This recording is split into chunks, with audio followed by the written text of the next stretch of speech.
where we're going to go over the drama in DC for this week. We have my co-host and amazing kratom advocate. I can't even point. Jennifer Gillis. And then we have the lovely Miss Bev Scheckman from the Doctor Patient Forum. And then we have Mr. Matt Caddo from the American Kratom Association. And then over there in the corner, we have Miss Claudia Morandi from the Doctor Patient Forum. How are y'all doing today on this fine Saturday? Good. We're happy to hang out with some kratom people for a bit, hear what happened in DC. Can't wait. Well, thank y'all for joining us. Thank y'all. All right, Mr. Haddo, you ready to talk about? Oh, let me start off with a question I got for you. Claudia and Bev, how long can you stay with us today? Do you know? Do you have a exit time? I don't usually stay long anywhere, so I'll be here for about. I'm the first to arrive and the first to leave at everything, including parties. She'll stay. She'll be fine. She just needs to tell herself she's leaving in 10 minutes and she'll be fine. Yeah. Okay, Mr. Haddo. Another critic is Andrew Kolodny, with whom you've had several intense public discussions with, including at the 5th Annual Kratom Symposium at the University of Florida in February. And again this week after the AKA Congressional Briefing. What was up with that? What was it that I saw that y'all were going in on? So I actually interrupted the conversation in Washington, D.C. that was going on between Dr. Rahul Gupta, the former director of the Office of National Drug Control Policy at the White House under President Biden, and Andrew Kolodny, because I overheard, as I was finishing an interview, Kolodny criticizing what Dr. Gupta was saying with respect to kratom, claiming that kratom deaths were out of control, and of course, Dr. Gupta was explaining that these kratom deaths are being mischaracterized and that they are not accurate in terms of an assessment made by the medical examiners and coroners, upon which the data has been amalgamated by the CDC. And so I stepped in, and of course, Kolodny was asserting the claim that every single one of those deaths is evidence of an out-of-control epidemic of kratom overdoses. And so when I stepped in, Dr. Gupta made a quick exit. He actually was being held up from getting to another appointment anyway.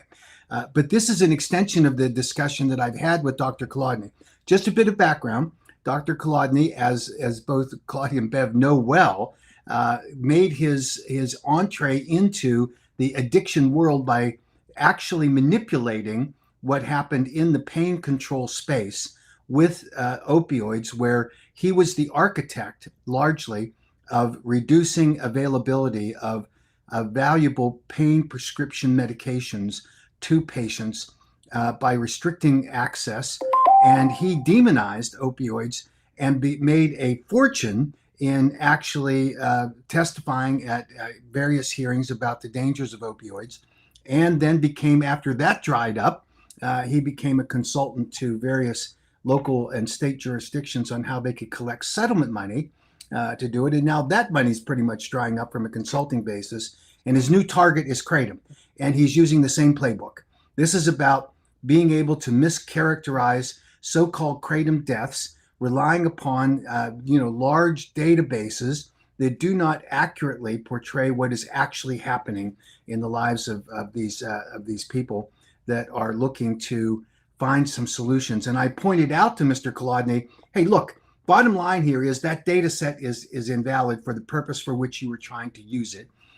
We've seen multiple examples of where this hasn't happened. And then he acts surprised when I pointed out the very database he was using, the Centers for Disease Control, had previously done a similar amalgamation of this information, and they themselves analyzed it and said that of the so-called 152 kratom-related deaths, only 7, according to the CDC, based on the reports from the medical examiners and coroners, were kratom only. And so a look behind was done of those 7. And of those 7 kratom-only deaths, for which there were 4 blood samples available, so 3 had to be excluded, but of the 4 kratom-only deaths, when they took the blood samples and exposed them to tests that are more sophisticated than the average medical examiner coroner would have in their offices, they found that all 4 of them were polydrug use.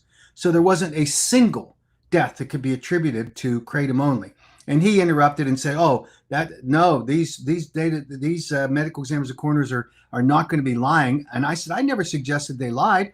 I told you that they're mischaracterizing them because they don't have the equipment, nor do they have the analytical tools. And by the way, we're now in the middle of this hysteria that's being created by the likes of you, Dr. Kolodny, claiming that these people are dying of kratom when they're not. And we can prove this over and over."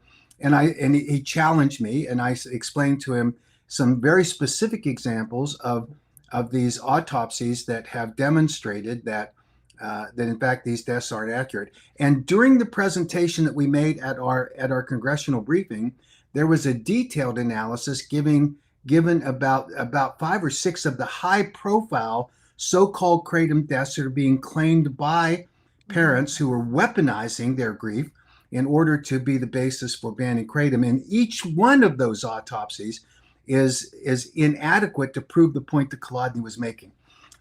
He finished his argument by saying that kratom is an opioid. And he pointed out to me that he could line up 100 professional clinicians, all of whom would agree with him that kratom is an opioid. And I said, "Okay, let's get Jack Henningfield." Jack Henningfield was standing a few feet away from me, engaged in another conversation. I interrupted that, and I said, and of course, Jack didn't know it was coming. I said, "Jack, in your opinion, is kratom an opioid?" And Jack said, "Absolutely not." And he explained in detail why it is not properly characterized as an opioid. And Kolodny said, "Oh, well, you're wrong. You're wrong." I said, "You just told me you could line up 100 professional clinicians who would confirm what you just said. And here's one of the top scientists in the world on kratom. And he just explained to you why legally, chemically, and botanically, it is not properly classified as an opioid." And then Kolodny said, "Well, Scott Gottlieb said it was an opioid." So I said, "Yeah, Scott Gottlieb was wrong." And he not only was wrong from the standpoint of characterizing it that way, when his superior at the Department of Health and Human Services, Dr. Jawad, who was the Assistant Secretary for Health, called him out on it, it was Gottlieb who got ticked off about it and argued, but then he had to retreat. So you're using this ridiculous 2016 characterization that was inaccurate at the time as your basis for calling it an opioid today. does he ever explain, not saying that there's other people who will say it's an opioid, because most of those other people, and I've heard probably close to 100, they're all funded by, they're all in organizations or universities heavily funded by funds that come from Indivior in a roundabout way. And so they're going to say that. But does he ever explain scientifically how he says it's an opioid? No, he's Right. relying upon characterizations that are inaccurate and generalized. Does kratom? He did raise this point. He said, "Are you denying that kratom has opioid effects?" I said, "Kratom has opioid-like effects, like Tylenol does. So, are you going to classify Tylenol as an opioid?" And he got flustered. And I said, "Well, it's worse for you, Andrew. Are you going to classify cheese as an opioid?" Because his response back was, anything that activates the mu opioid receptors in your brain, anything is an opioid. I said, cheese activates your mu opioid receptors. Now, granted at a low level, but they activate them. Are you calling that an opioid? And he didn't say, "Well, you're just being ridiculous." I said, "No, actually, you're being ridiculous. I'm merely using the reference point that you claim as the basis for calling it an opioid." This is a guy who is committed to one thing: making money for himself, trying to elevate himself along the way. Now, the one other thing that he did say to me, Bev, and you'll be interested in this. He said, "I do not appreciate your telling people that I was sanctioned by any research group for publications that I made by saying that I had to then rescind my credentials." I said, "Well, you misstated that. What I said was you didn't disclose that you, in fact, were receiving funding from various groups that you did not disclose on your mandatory disclosures on those research papers." He goes, "Well, it's not fair to say that I was sanctioned because I voluntarily submitted those updates and corrections." And I said, the key test then is what motivated you to do so. Why did you submit it? Why didn't you disclose it at the outset? And he goes, well, I said, are you saying that you just came an epiphany in the middle of the night? Or did someone point out to you that maybe you need to correct what your disclosures were ethically? And he said, well, you're just splitting hairs. I said, no, I'm not. This is the bottom line. You were, in fact, sanctioned. And I said, now, let me tell you, well, I said, you were, had to make a correction. He was taking exception to my characterization. He was sanctioned. Nice. I said, this is like a prosecutor telling you, you can either plead guilty or I'm going to take you to court and get a guilty plea, guilty finding against you. I said, you just were advised that you had made a mistake and you corrected it. I said, but worse, you sit in courts all over the country and you have made claims that are outside of your expertise. And you have been challenged in court with motions against you, and you've been limited in what you're allowed to say before the courts. So you're willing to say virtually anything. And now the only constraint that in our discussion today is that you're not in court, and I don't have a judge to tell you that you're outside of your lane on expertise, but you're willing to say these things here without any restraint. And yeah, I mean, Mac, he was just on a podcast a few days ago, and you can see the litigation narrative coming out of him. Like he said probably 6 times that kratom is an opioid. Now, this was a podcast about prescription opioids and the opioid crisis, and he pushed it to that that there's a huge spike in opioid use disorder because of kratom now. And he just states it as fact, which is not true because I haven't seen any numbers. And then he also said that kratom is kratom is an opioid. There's a huge spike in it because of kratom, of opioid use disorder, and that people are now seeing this huge amount of like treatment due to kratom and opioid use disorder. And I think he's doing that so that settlement funds from like prescription opioid litigation can go to kratom groups. Like if he says these things, if he says it's an opioid use disorder, then clearly they can take funding to keep talking about it like that. And those groups can take it, like Kratom Danger Awareness can probably take it. There's no coding for insurance for kratom use disorder. So they put opioid use disorder down for that. And if any spike that's happened, he's referring to 708, but refuses to differentiate it.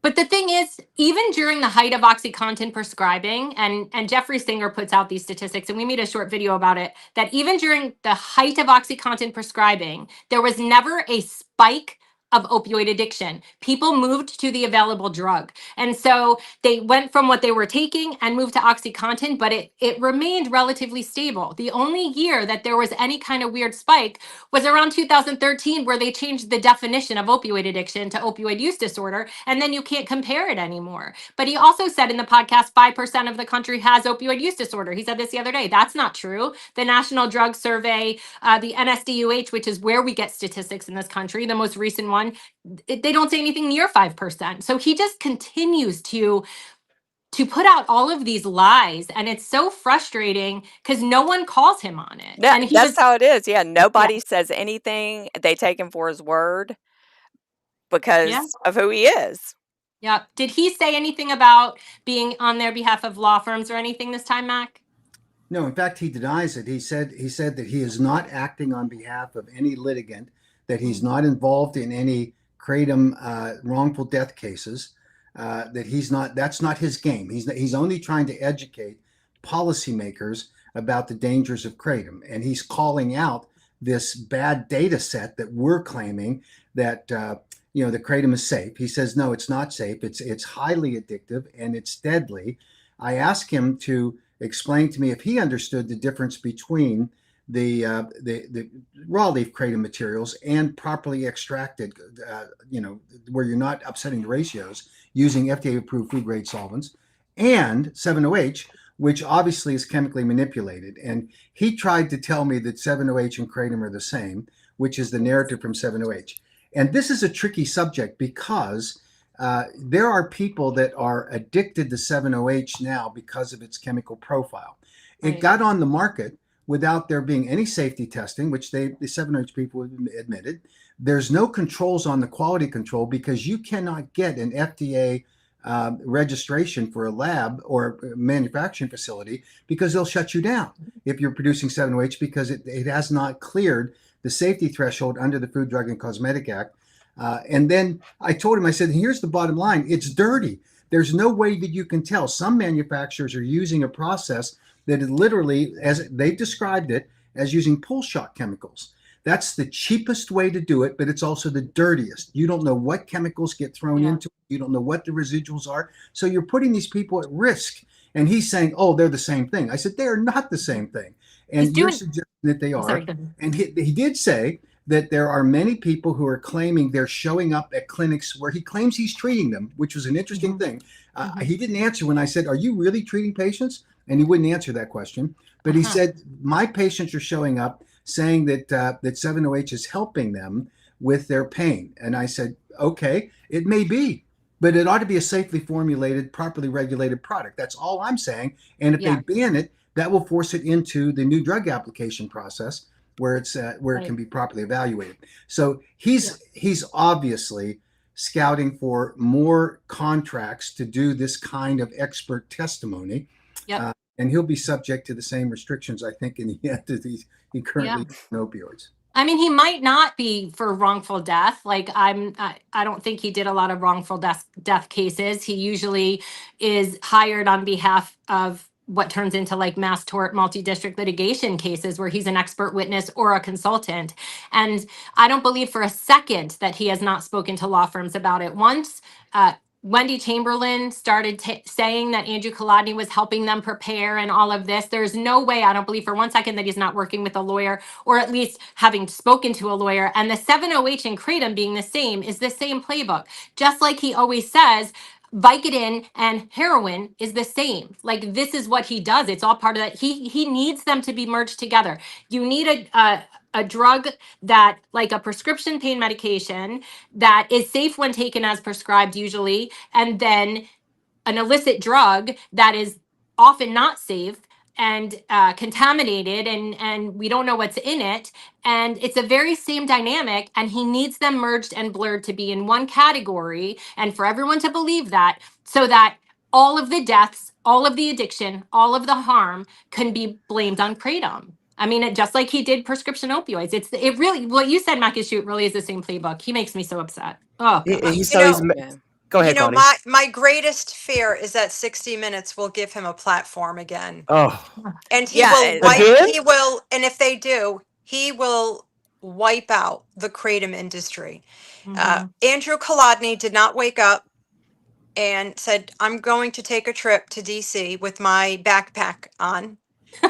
Just to learn, just to have an in-depth conversation with Mac Haddo. This man is a monster. And I just hope, what you folks have that we didn't have as a community is you have, a team of lobbyists, and you have very active advocates, who can get out there, as opposed to the pain community. We had, as the Italians say, ugats, nobody. And we still have nobody. But as the founder of the DPF, and who's ever watching this man must be watched every step of the way, because he is a menace to medicine. He is a Bernie Madoff of medicine.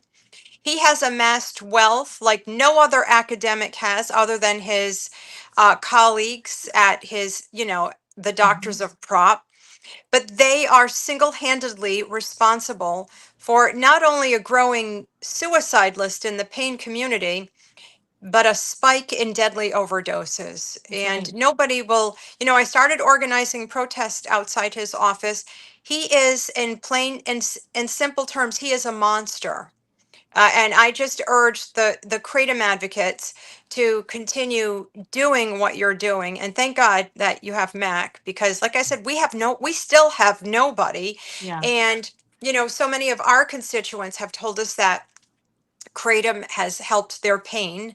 And actually, so many constituents have also told me that 7OH has helped their pain. But if they weren't ripped off of their, regulated full agonist opioids, they wouldn't have had to go to 7-OH.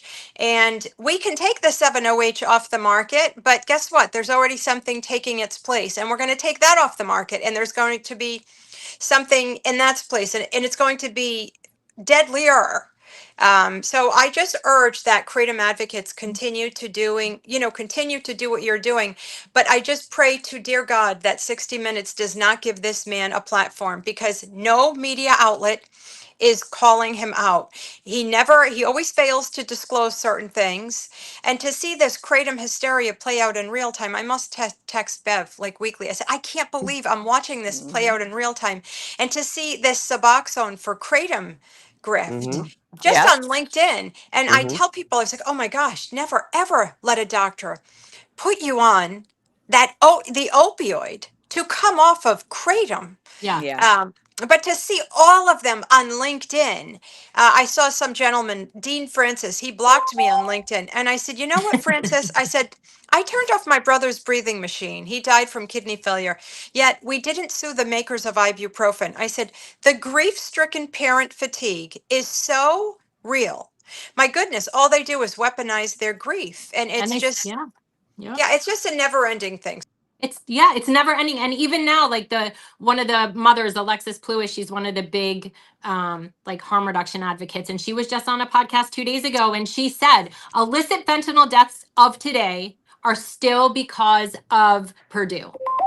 I don't know how that's possible. She said that, No. it primed people into wanting opioids. And so it just became a generational thing. But the other thing that Kolodny does, that he understands, other people may not understand, and I want to explain, is how they come up with an abatement plan. So whether or not he's retained by lawyers right now, there is mass tort kratom in the works. There's websites, you can see them, Kratom Litigation Group and mass tort court cases. They have it listed. So we know that it's in the works. And the way that they come up with these abatement plans, at least for prescription opioids, was the number to a few of the things that would give more money to an area in the country was the number of OUD diagnoses and the number of deaths that could be blamed on opioids. And so I do think this is part of also why they're pushing kratom is an opioid. Kratom is an opioid. It's opioid use disorder, because now any death, they're trying to push it so it's a bigger abatement plan. So the kratom industry is responsible for it. And I don't think he cares about fact.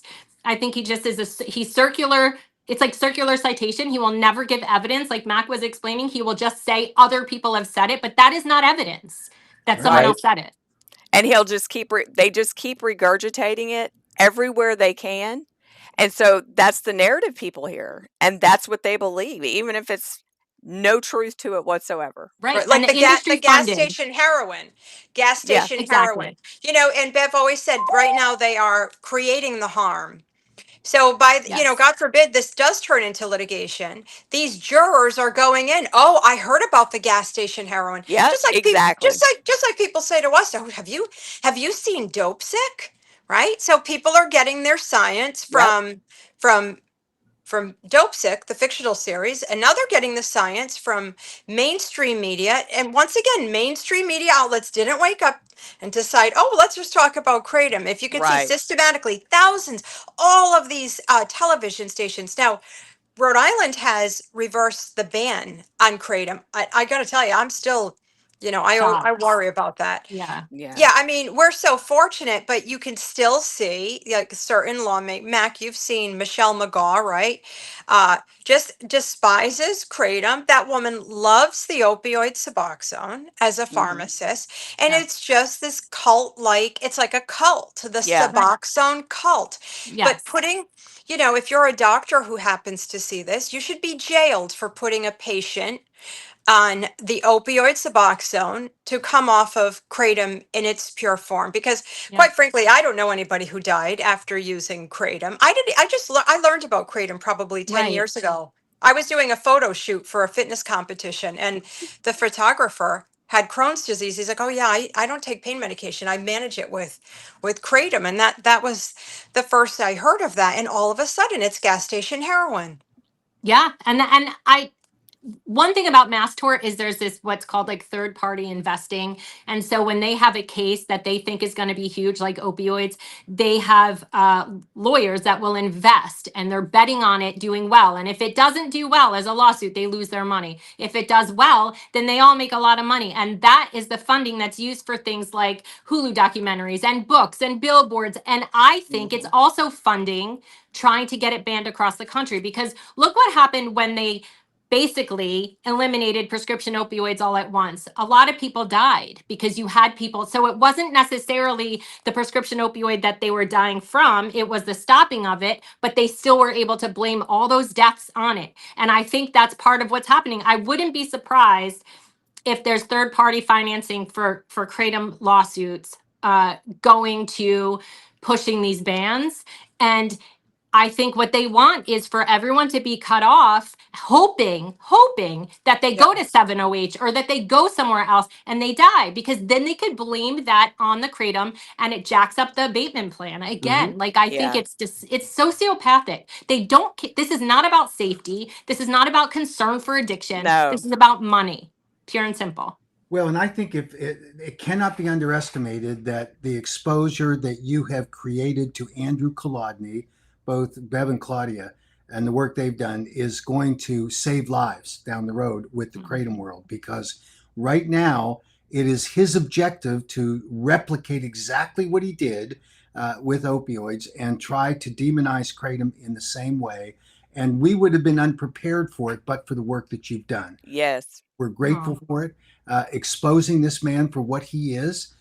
He is peddling his services to government agencies around the country and at the federal level.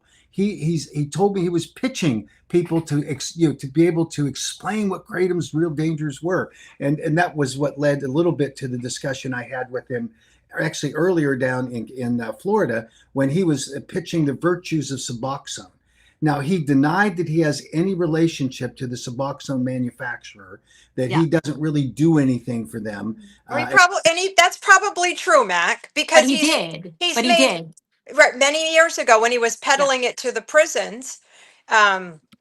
Paying. I mean, I think that wasn't he offering to pay people $10,000? Yeah, that those articles about like the dark side of addiction treatment or something in the early 2000s, he admitted in those articles he was working for the department, not the Department of Health, but whatever it was called up in New York, mental health and hygiene, and he was crossing his words, like crossing the boroughs of New York City, acting like a salesman for Suboxone and paying people $10,000 to prescribe it. Now, he doesn't say in those articles where that money came from, but the other part, he worked for Phoenix House, who were big prescribers of Suboxone, and Phoenix House was the first fiscal sponsor of PROP. So PROP's not a nonprofit. It is an organization that has a fiscal sponsor. And the first one was Phoenix House. Did Phoenix House take funding from Indivior? Probably. I mean, we don't know. There's no way to know. We don't know what his funding was for PROP that he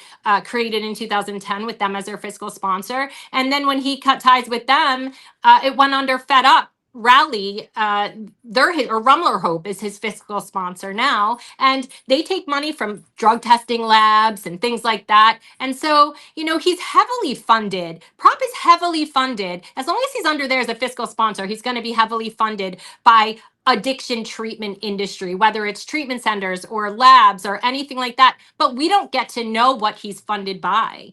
I believe he's not taking money from Suboxone right now. I think, people have accused him of having like stock in it, whatever. Like I've never seen evidence of that. I don't know if that's true. I wouldn't be surprised. I am positive that this man has benefited in a roundabout way from increased sales of Suboxone, whether that's when he was at Phoenix House or however it is. So Because he's you can't indirectly you can't trace getting the it. money. The money has been You can't trace it. cleaned so many times that Right.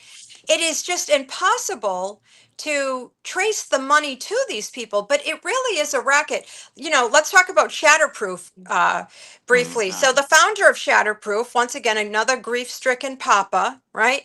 Lost his kid. I think his kid died by suicide, Yes. but blamed it on pills. Shatterproof is a massive organization. They are funded by the makers of Suboxone. They receive money from Indivior. So they receive money from an opioid maker, but of course nobody cares about addiction organizations who are funded by opioid makers. Only, God forbid we ever took one penny from Yeah. any opioid maker. But I've seen Shatterproof create their own kratom epidemic.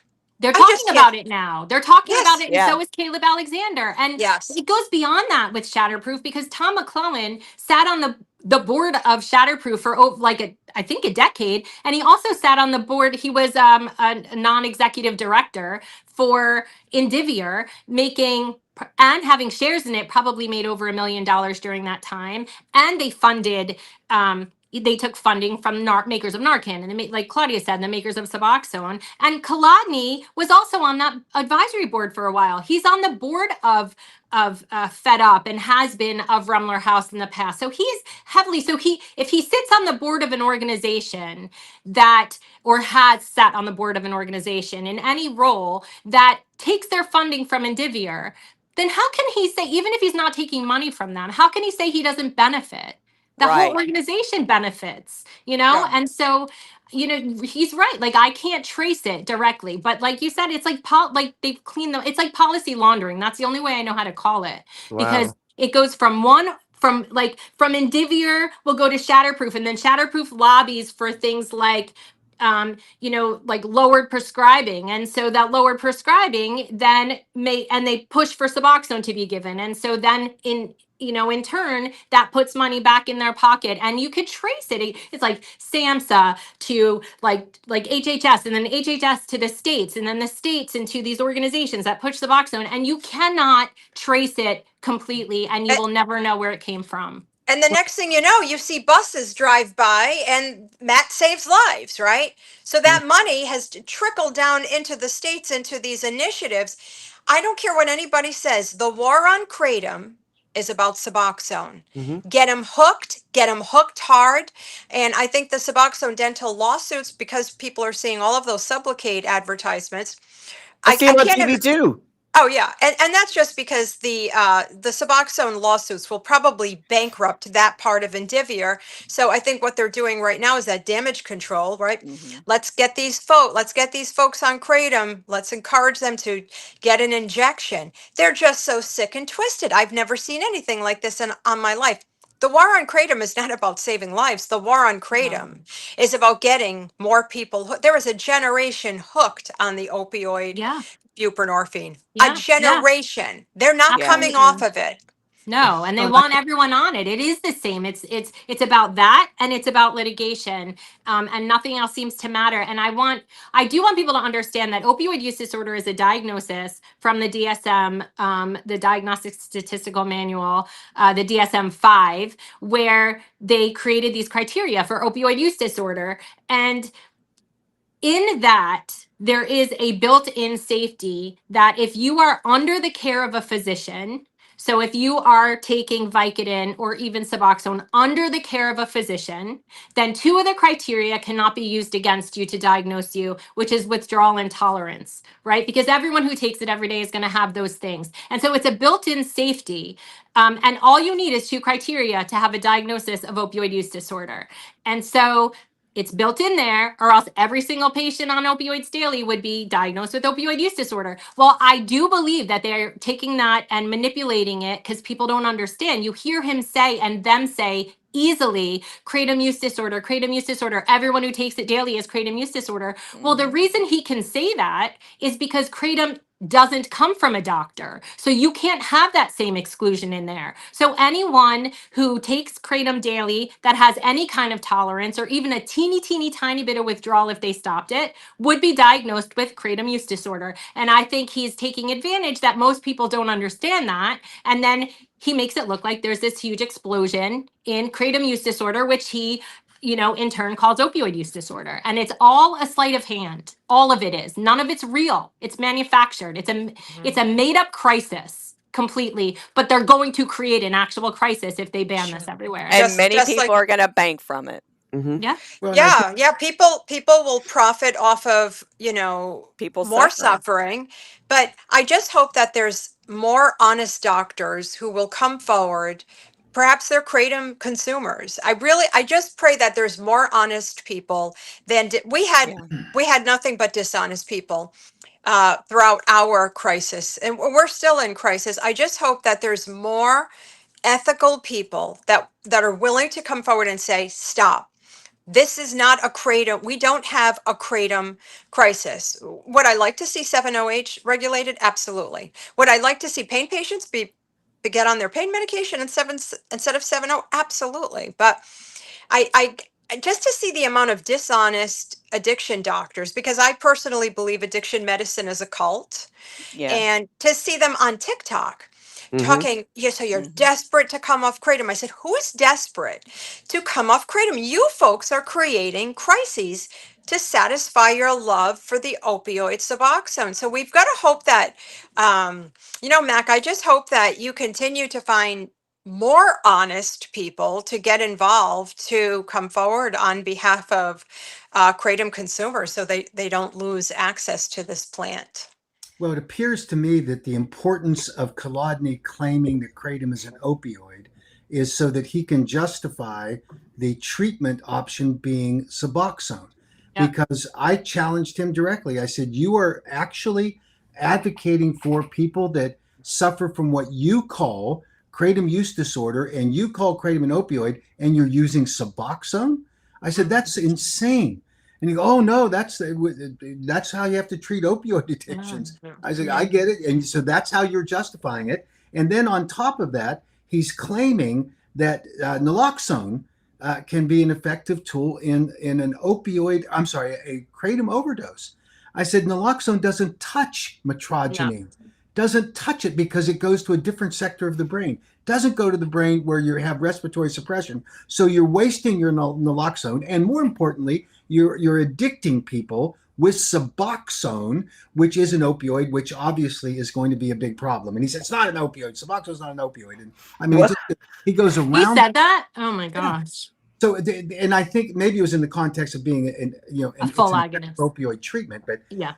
this is to me, at least it appears that, and in my opinion, he is now trying to develop another cash flow stream for himself, and he's trying to justify a marketplace where he's either advocating for them for profit, or that's part of his money laundering scheme or whatever it is, in order to justify his pitching to these. He may not be receiving money directly from Suboxone, who knows, but he is getting money from these agencies that are contracting with him to buy his consulting services, all of which benefit from him calling kratom an opioid, all of which benefit from recommending Suboxone as the treatment methodology for people that are showing up in clinics without asking the fundamental question: is this kratom natural, or is this 7-OH?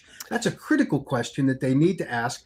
And I think people are starting to wake up to it. Not yet there in the levels they need to be. You look at what the Poison Control Center data that he frequently uses.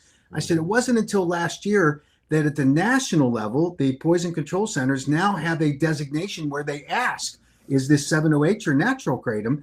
The state level people haven't caught up with it yet. So all of the data, this data dump that he likes to use, isn't properly categorized. In terms of his wanting to call natural and 7-OH the same, is his manufactured justification, not the scientific reality.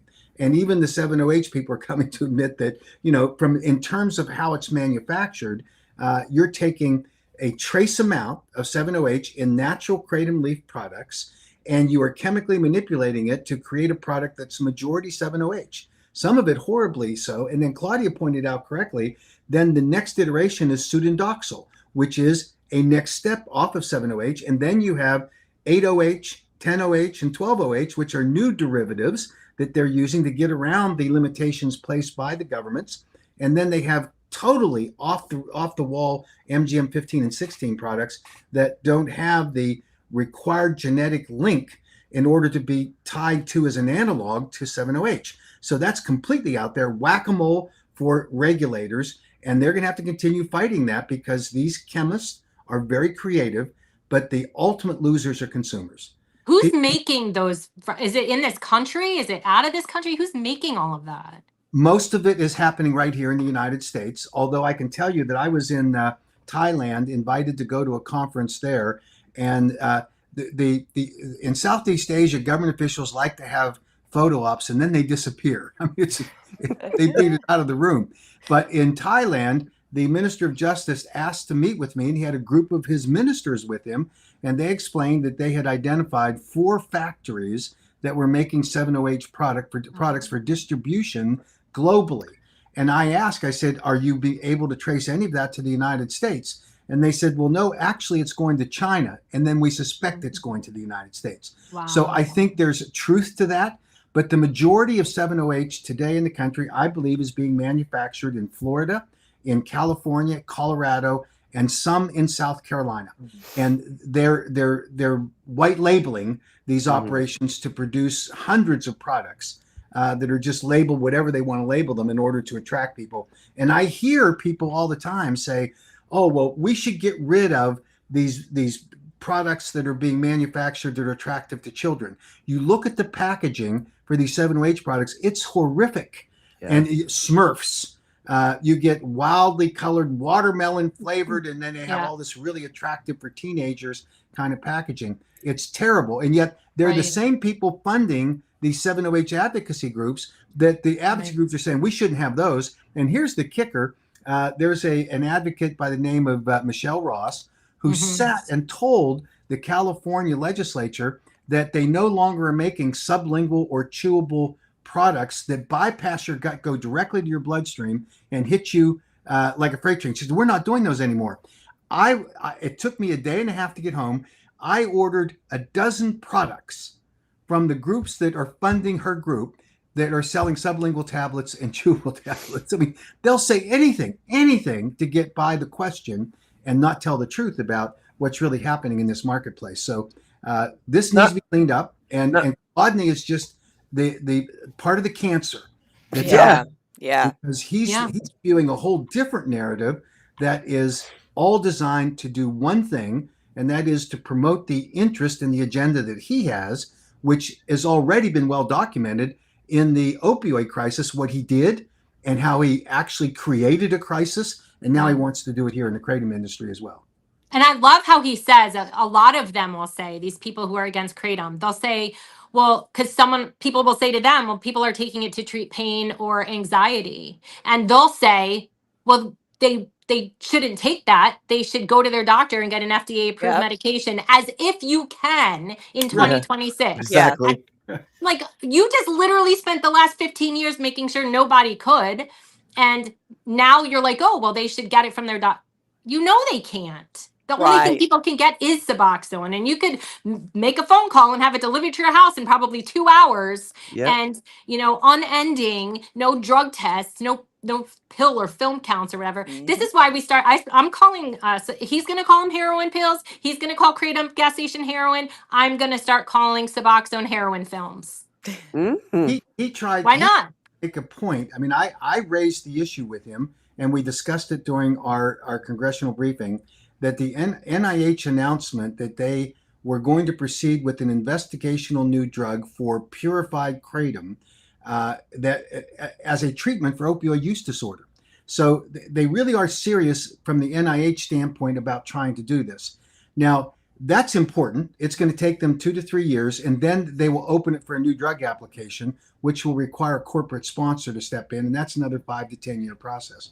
But the most significant thing about that particular announcement is that in order to do so, they had to have cleared an institutional review board, an independent IRB evaluation on the safety of the product that they were going to test in human subjects. And they had to prove there was a reasonable basis for safety. So how in the world can Kolodny's narrative and theory about the dangers of kratom killing people not have been evaluated by that IRB? Of course it was. And the IRB concluded that all of this, God love these people that are really suffering from the pain of losing a loved one.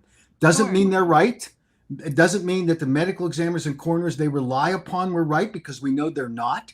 And it doesn't mean the Kolodnys of the world that are fueling this anti-kratom narrative are right, because they're not. The bottom line here is that an IRB looked at the data that was available, which includes every single death, every single one over the last 10 years, and they determined there's not an unreasonable risk to safety of patients taking purified metrogene, which is a higher concentration and strength of a product, and that is as conclusive as you're going to get until they complete their study. So to me, this, and I said this to Claudia, and he said, well, I have no idea what you're talking about. Of course not. The bottom line is, and IRB is an independent group that's designed to protect human patients. You can kill rats in studies. I get it that the PETA people don't like that, but we've accepted the risk associated with animal testing. You don't test humans in the same way. You don't experiment on reasonable risks. And if you believe Kolodny, every person who ingests a kratom product is at risk for death. And it's just not true. It is. And that's the whole thing. Like, he wants everyone to be seen as at risk of, like, anyone who takes kratom or a prescription opioid. He wants that they're all at risk, like this huge risk of addiction. And the fact of the matter is, people do get addicted to prescription opioids, but it's a very, very small amount, percentage wise. And he needs everyone to believe that exposure to a substance causes addiction, and that is just not the facts. But it's important for him to do that. And I don't even understand. Physicians for Responsible Opioid Prescribing, that's the name of his organization. Now, this organization, I believe every single one of them has been an expert witness in litigation, every one of them. And I think he loves to call, like, our organization an AstroTurf organization or other pain organizations, meaning that we're not really here to fight what we say we are. We're here to do like opioid lobby bidding or whatever. But his organization is AstroTurf. Their whole goal was always litigation and expert witnesses. So it was for responsible opioid prescribing. You don't hear him fighting other aspects of the drug war. You don't hear him talking about, methamphetamine or any other aspect of addiction. It's prescription opioids. So how do you fit kratom into that? No one's prescribing it. So why would you all of a sudden just fight about kratom? You don't hear him talk about, like, xylazine or other drugs. So why such an interest? Well, in my opinion, that's because of the upcoming idea of litigation, which is his exact reason of that organization. This is why he set up Fed Up the parents. That was his idea, because they're a moral shield. That's exactly what you said. Like, you're not allowed to question them because they're grieving parents. And I think he knows that. They bully people, and it shuts down conversation. We get called the bully for even questioning. Right. And they're the ones that are, dictating laws. I mean, they're coming in and telling their stories. And I mean, I'm sure some of them believe it, whatever, but it's like the legislation, the lawmakers, the city council, none of them look any further into the facts or the science or the thousands of people that have sent their testimonies in. It's automatically just, it's over. Yeah. Well, and Kolodny was appalled at the presentation made at the congressional briefing by Dr. Heidi Sikora, looking at and evaluating the methods by which these autopsies and tox screens were evaluated. And he just generalized it and said, these are families that have concluded from medical professionals that kratom is dangerous. And I said, those medical professionals are making mistakes. And Heidi pointed out. And he said, well, I didn't understand any of that presentation. I said, it's because you didn't want to, because here you saw example after example. And just as one illustration, one of the premier advocates who is claiming that their child died of kratom is Patty Wheeler. And Patty Wheeler shopping her story to 60 Minutes. Now, 60 Minutes probably won't exist in 2 months. I don't know. But she's going to continue shopping that story to other national news outlets. And Patty Wheeler's son, which we now have a copy of the autopsy report, apparently had an overdose of cocaine and fentanyl in his past, prior to his passing. So he obviously had struggled with addiction problems with very dangerous chemicals. When he died, it was called, by Patty Wheeler's description, a kratom death, which is why she's going around the country with Dean Francis and some other people that have similar grievances. Or grieving parents, and they're calling these kratom deaths. In his autopsy report, there were a number of medications that he was on, and they mentioned that he tested positive for metrogene, but it was non-quantifiable. In other words, it was so low they couldn't even test what the levels were, and they want to call that a kratom death. Mhm. But that's Right. this just shows you how this hysteria has gone so far. I'm not dismissing the grief of a parent, and I'm not dismissing the fact that they feel badly about their kids who have passed away, or a spouse or a loved one. But it ought to be based on the facts. And actually, Heidi went through several of them and consistently showed that there wasn't sufficient data in order to do this. And one of the foremost advocates in the Kratom Danger Awareness Group, who has consistently told people, do not show your autopsies or your tox screens. Don't show them because they'll misinterpret them. And this particular woman has been a strong advocate for this particular Kratom Danger Awareness Group. Her son's autopsy report, however it was done, was included in the public record in Pocatello, out in Idaho, one of the cities in Idaho that just banned kratom, and her son's autopsy report's in there. We've never been able to find it because it's not public information. Somebody inserted it into the record, and when you look at that autopsy report, this kid was taking metrocin, kratom. There's no question about it, but there were anomalies in that, significant anomalies. This kid died of a seizure. He stood up from a poker game he had with his friends, had a seizure, and died. Well, when you look at the autopsy report, there is a much more reasonable expectation for the levels that he had of certain chemicals in your blood that maintain your living. He was below it, and the coroner didn't even look at it. Oh, I know who you're talking Of course about. not. Of course not. I mean, the thing is it is what they did with OxyContin. I'm not saying there are not anyone who died, that nobody died from OxyContin, but if you look at the facts, even they even did say this part in Dope Sick, which is a fictional series, but very few people died from oxycodone alone. Very, very few people. Almost everyone who died had multiple other drugs. They had to hire somebody to do these talks, to like analyze it and say, even if they had heroin and cocaine and methamphetamine and oxycodone, they hired people to say, that looked at it and said, they concluded, oh, well, even if it was just this amount of oxycodone, they would have died anyway. And that's what they did for OxyContin. That's how they were able to do that. But it's fascinating because there's a lot of people who are on Suboxone, a lot of people who take it for a few days until they can get their next drug of choice, and then they'll take their drug, and then they'll take Suboxone here and there. So I'm positive that there's a lot of people who die from a polydrug overdose that Yeah. have Suboxone in their system also. So should we just conclude that they all died from Suboxone? Like, they don't want to apply the same rules to them, and it drives me Right. crazy. Did you guys watch Mac's presentation? His prop of using milk in Everclear? I didn't see all of it yet. I have it saved to watch. He's like, you don't call this a milk death. Well, what I did was the average beverage of choice in America today is a 20-ounce beverage, whether it's a can of soda or whatever. And so I took a 20-ounce container and I put 1 ounce of milk in it, and I put 19 ounces of 151 proof grain alcohol Everclear, and 20 ounces. And I invited people to come and drink it. I said, now, if you drink this, you are going to have a seizure and you probably will die. And when we get to the end of that, are we going to call this a milk death? That's exactly. I mean, that's right. You can't state that. Like, I mean, so if someone is shot in the head and they took kratom that morning, then it's a kratom death. That's what it goes down as. But it's the same as prescription opioids. If someone There's has actually one.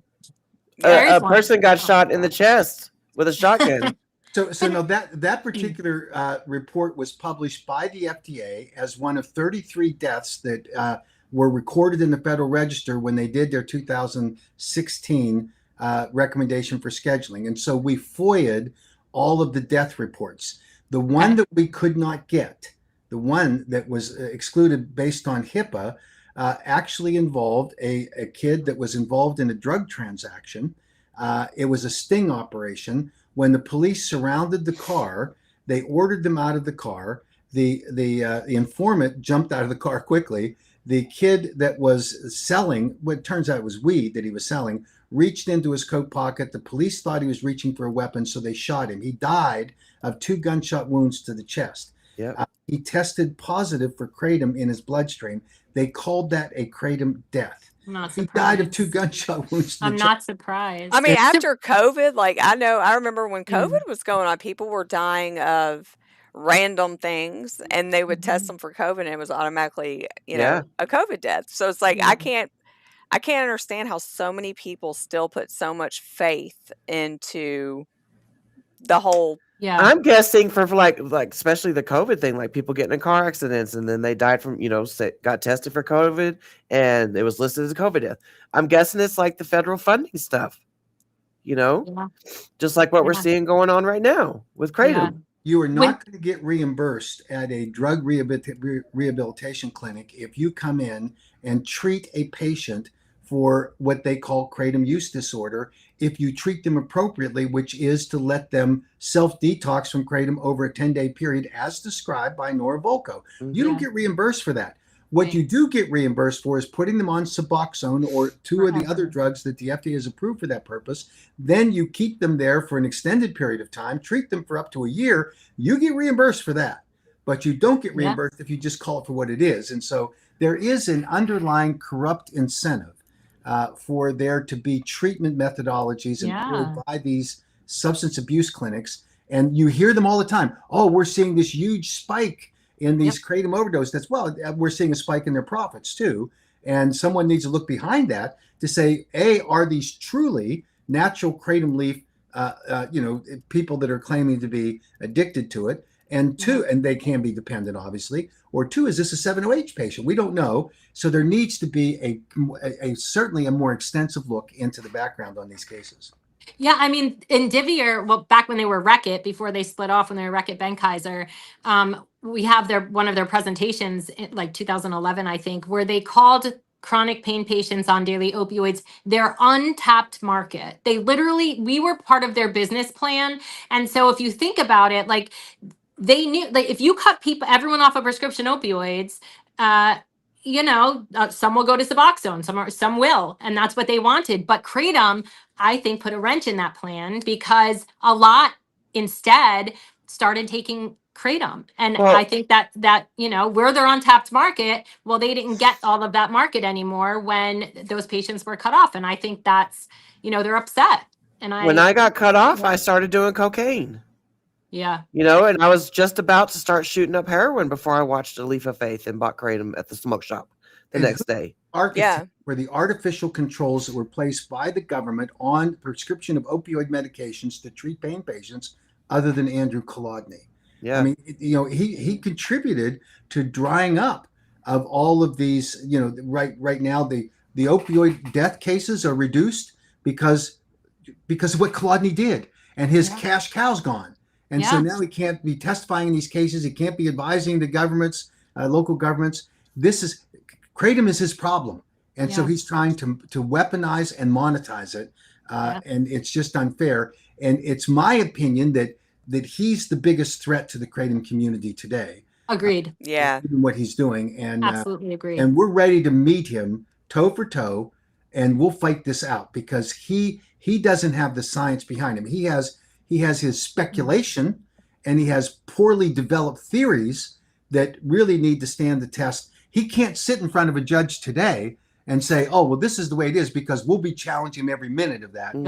Good. See, that what Claudia said is right. You have what we didn't have. Like at the time, we had no power, we had no lobby because they cut off the opioid lobby. He made sure of that because they did all these. Part of what they did before the lawsuits was they opened investigations into pharmaceutical companies and their ties to pain organizations. And so anyone that took any money, like they lost all credibility, and really they eliminated the opioid lobby. But thank God there still is a kratom lobby. So they eliminated the opioid lobby. There was no one to help fight and no one to call him on his lies. And anyone who tried, it was just, oh, they're industry funded. They're industry funded. And I see them doing the same with you guys. Like anyone who stands up to talk about it, if they do have You know, they could be someone who has struggled with addiction, and they used kratom and they got off of it, and they opened a business where they sell kratom, and of course they'll talk about their lives being saved. Well, Kalani will, well, they're only saying that because they're industry Yep. funded. They're the kratom industry. Of course they're doing it, but he's not an industry. Like,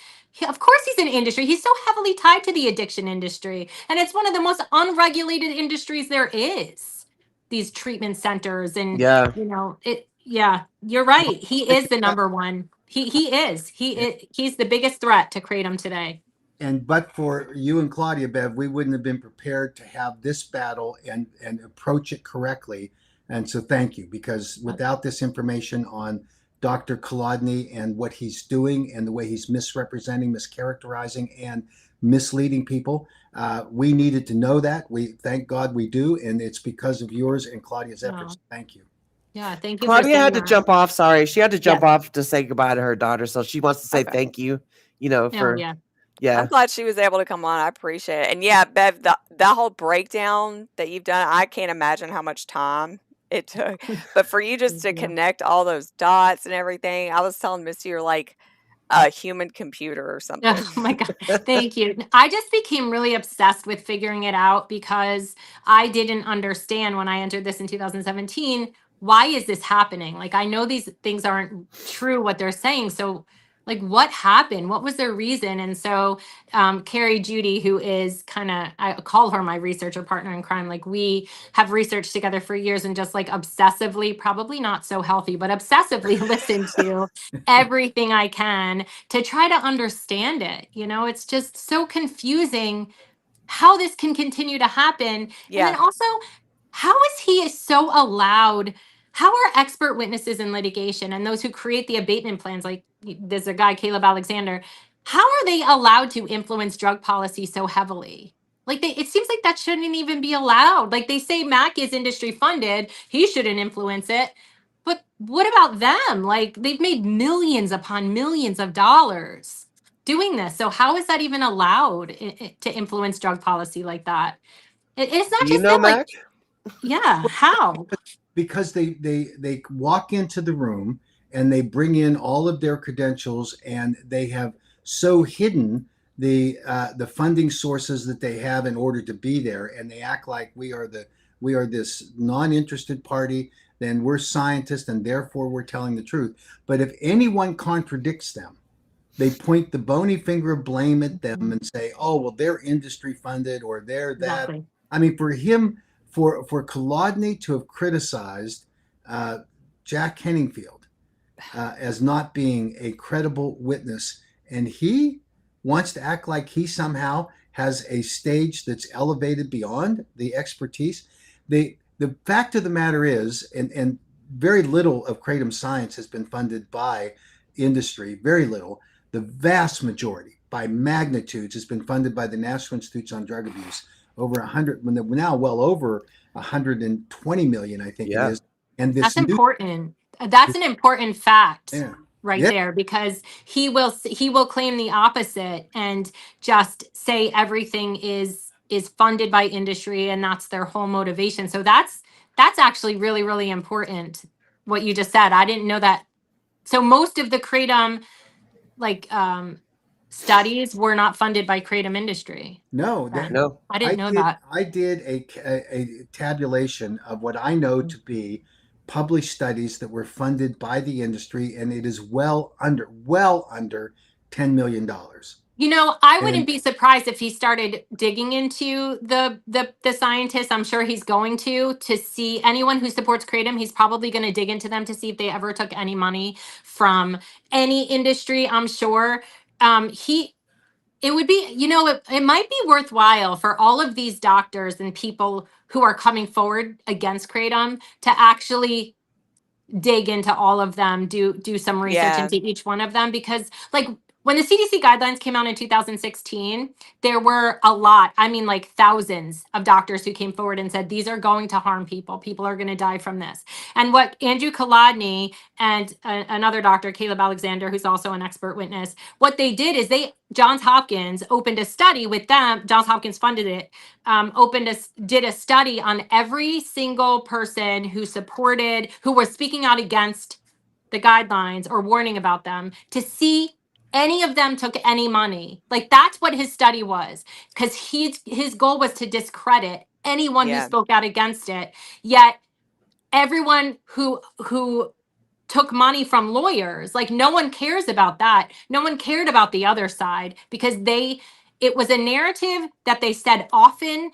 It became propaganda. They fed it to media. They fed it to 60 Minutes, and people still believe it now. You hear them talking about Purdue and the Sacklers all the time now, saying, "Oh well, they funded it." And he was Yeah. on a podcast the other day saying, "Oh well, the Sacklers became a scapegoat, but it really wasn't just about them. They just became the scapegoat." And I'm like, you literally it was Yeah. you who did it. And Right. then when he was the expert witness against Johnson and Johnson, if you look at his testimony, he said, well, they were the reason for the opioid crisis, and now it's Kratom is the reason for the opioid crisis. Mhm. Like, you know, it's Well, a lot of always, the people yeah. that testify, I know Jack Henningfield, for example, like he will disclose that information Mhm. before he testifies at Yeah. hearings, but you never hear, and they still point the finger.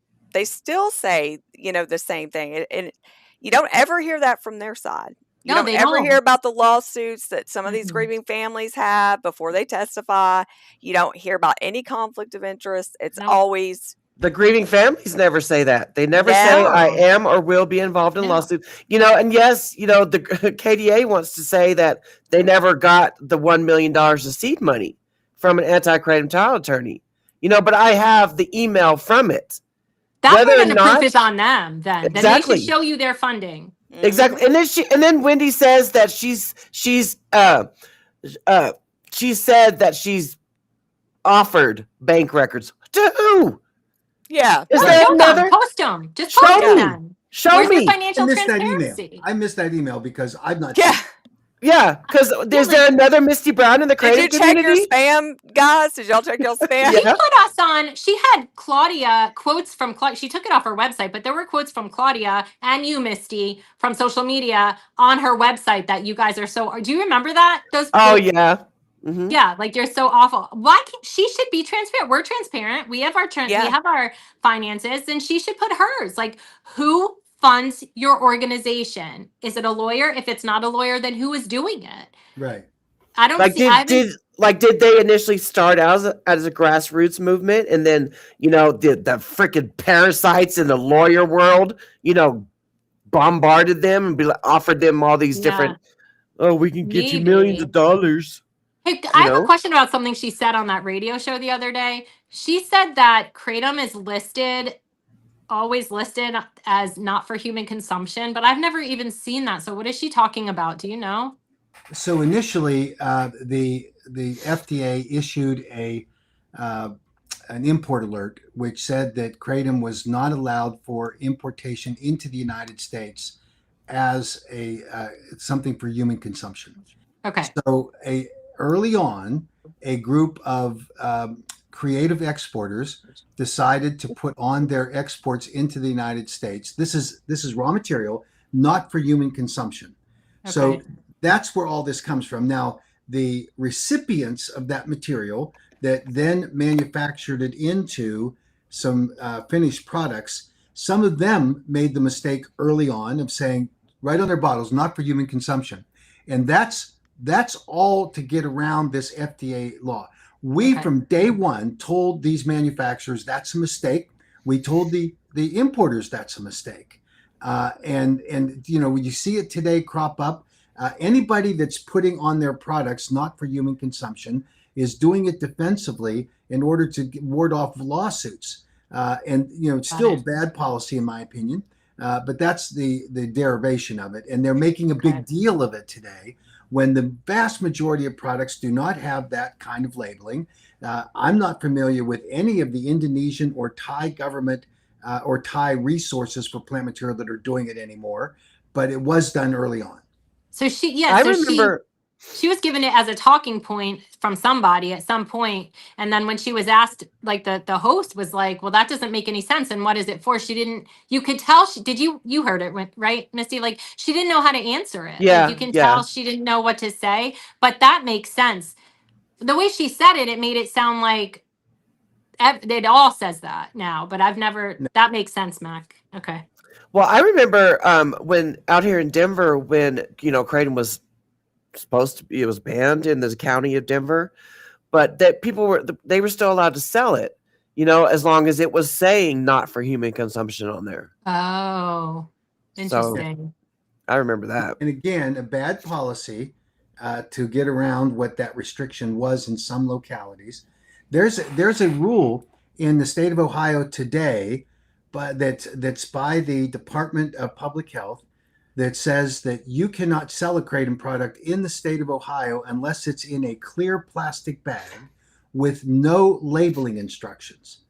That's the definition of insanity. Yeah, that's crazy. Yes, and yet they justify it and say, well, we don't think that kratom should be involved in human consumption. So if you label it and say here's a serving size, that means you intend it for human consumption. And the people in KDA were They're mad that celebrating that law being passed, and it's like, why would you celebrate that? they got mad, or when sometimes when they testify, they get mad that, oh well, my so and so didn't know how much to take. Yeah. Yeah. Oh my God. And so I'm probably going to be hated for saying this because it's kind of a controversial statement, but when they blame a substance like Purdue Pharmaceutical or Kratom, when people blame that, it takes all personal responsibility away. And I think that's not a healthy thing to do. I think No. that I'm not saying treat people horribly when they're addicted, but to take all personal responsibility away as though like they're robots and they don't have a choice in any of it is not really healthy. And, I feel as though, you ever hear these mothers of the kratom people say, oh, my kid was told that it was natural and safe, and so they took it. Well, why didn't they look it up? Number one. And number two, what's their history? Do they have a history of addiction? And if so, why is it not on them that they took a product that they didn't research? Like, exactly. And they'll never disclose if they struggled with addiction before that. I don't know. Because if you ask a question, you get called a bully. Right, Yeah, because and how dare you question a grieving parent? It's a moral Yeah. shield. It's ridiculous. And that's why I think, these kratom deaths, it sets us back so much, because a lot of these people could have had pre-existing conditions. There needs to be, instead of, oh, they found it on the scene, it's automatically a kratom death, or somebody told them that they took kratom, so they test them for it. And that's all the testing. That's all that's done. They just kind of leave it at that. And it's like, first of all, that person was an adult. They Yeah. they went to the store, drove to the store, paid their own working money, Yeah. and decided to take that. And Right. That's what the host was asking. The host was saying to her, "Well, if it said that on the thing that your son took, that it's not for human consumption, why do you Why'd take you it?" take it? And Yeah. she was like, "Oh, I don't know. I wasn't aware of that until after he died." But that doesn't even make any sense either. Like, what do you mean? Why didn't you? If you were so concerned? Because she's saying now that his whole personality changed. Well, why didn't you look into it then before? Like, see, And then she took it herself. You always hear them add stuff, right? As time Right. goes on, that they never said before. Like, Then I've never took heard it her say herself. Yeah, after her son died, she took it herself. I don't know if she took it. Yep, I don't know if she took it hoping that it would overdose and kill her, or I don't know. Yeah, you can tell when they've been kind of coached what to say too. This is a critically important factor that Bev's brought up. If you have a product that you purchase and you look at what the recommended serving sizes are, if you abuse it, if you take too much, then that's on you.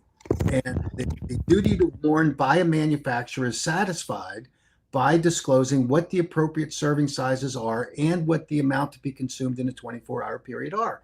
And if you violate that, that's a personal responsibility issue. Exactly. Or if you're drinking a gallon of whiskey and, snorting cocaine and then also doing that substance.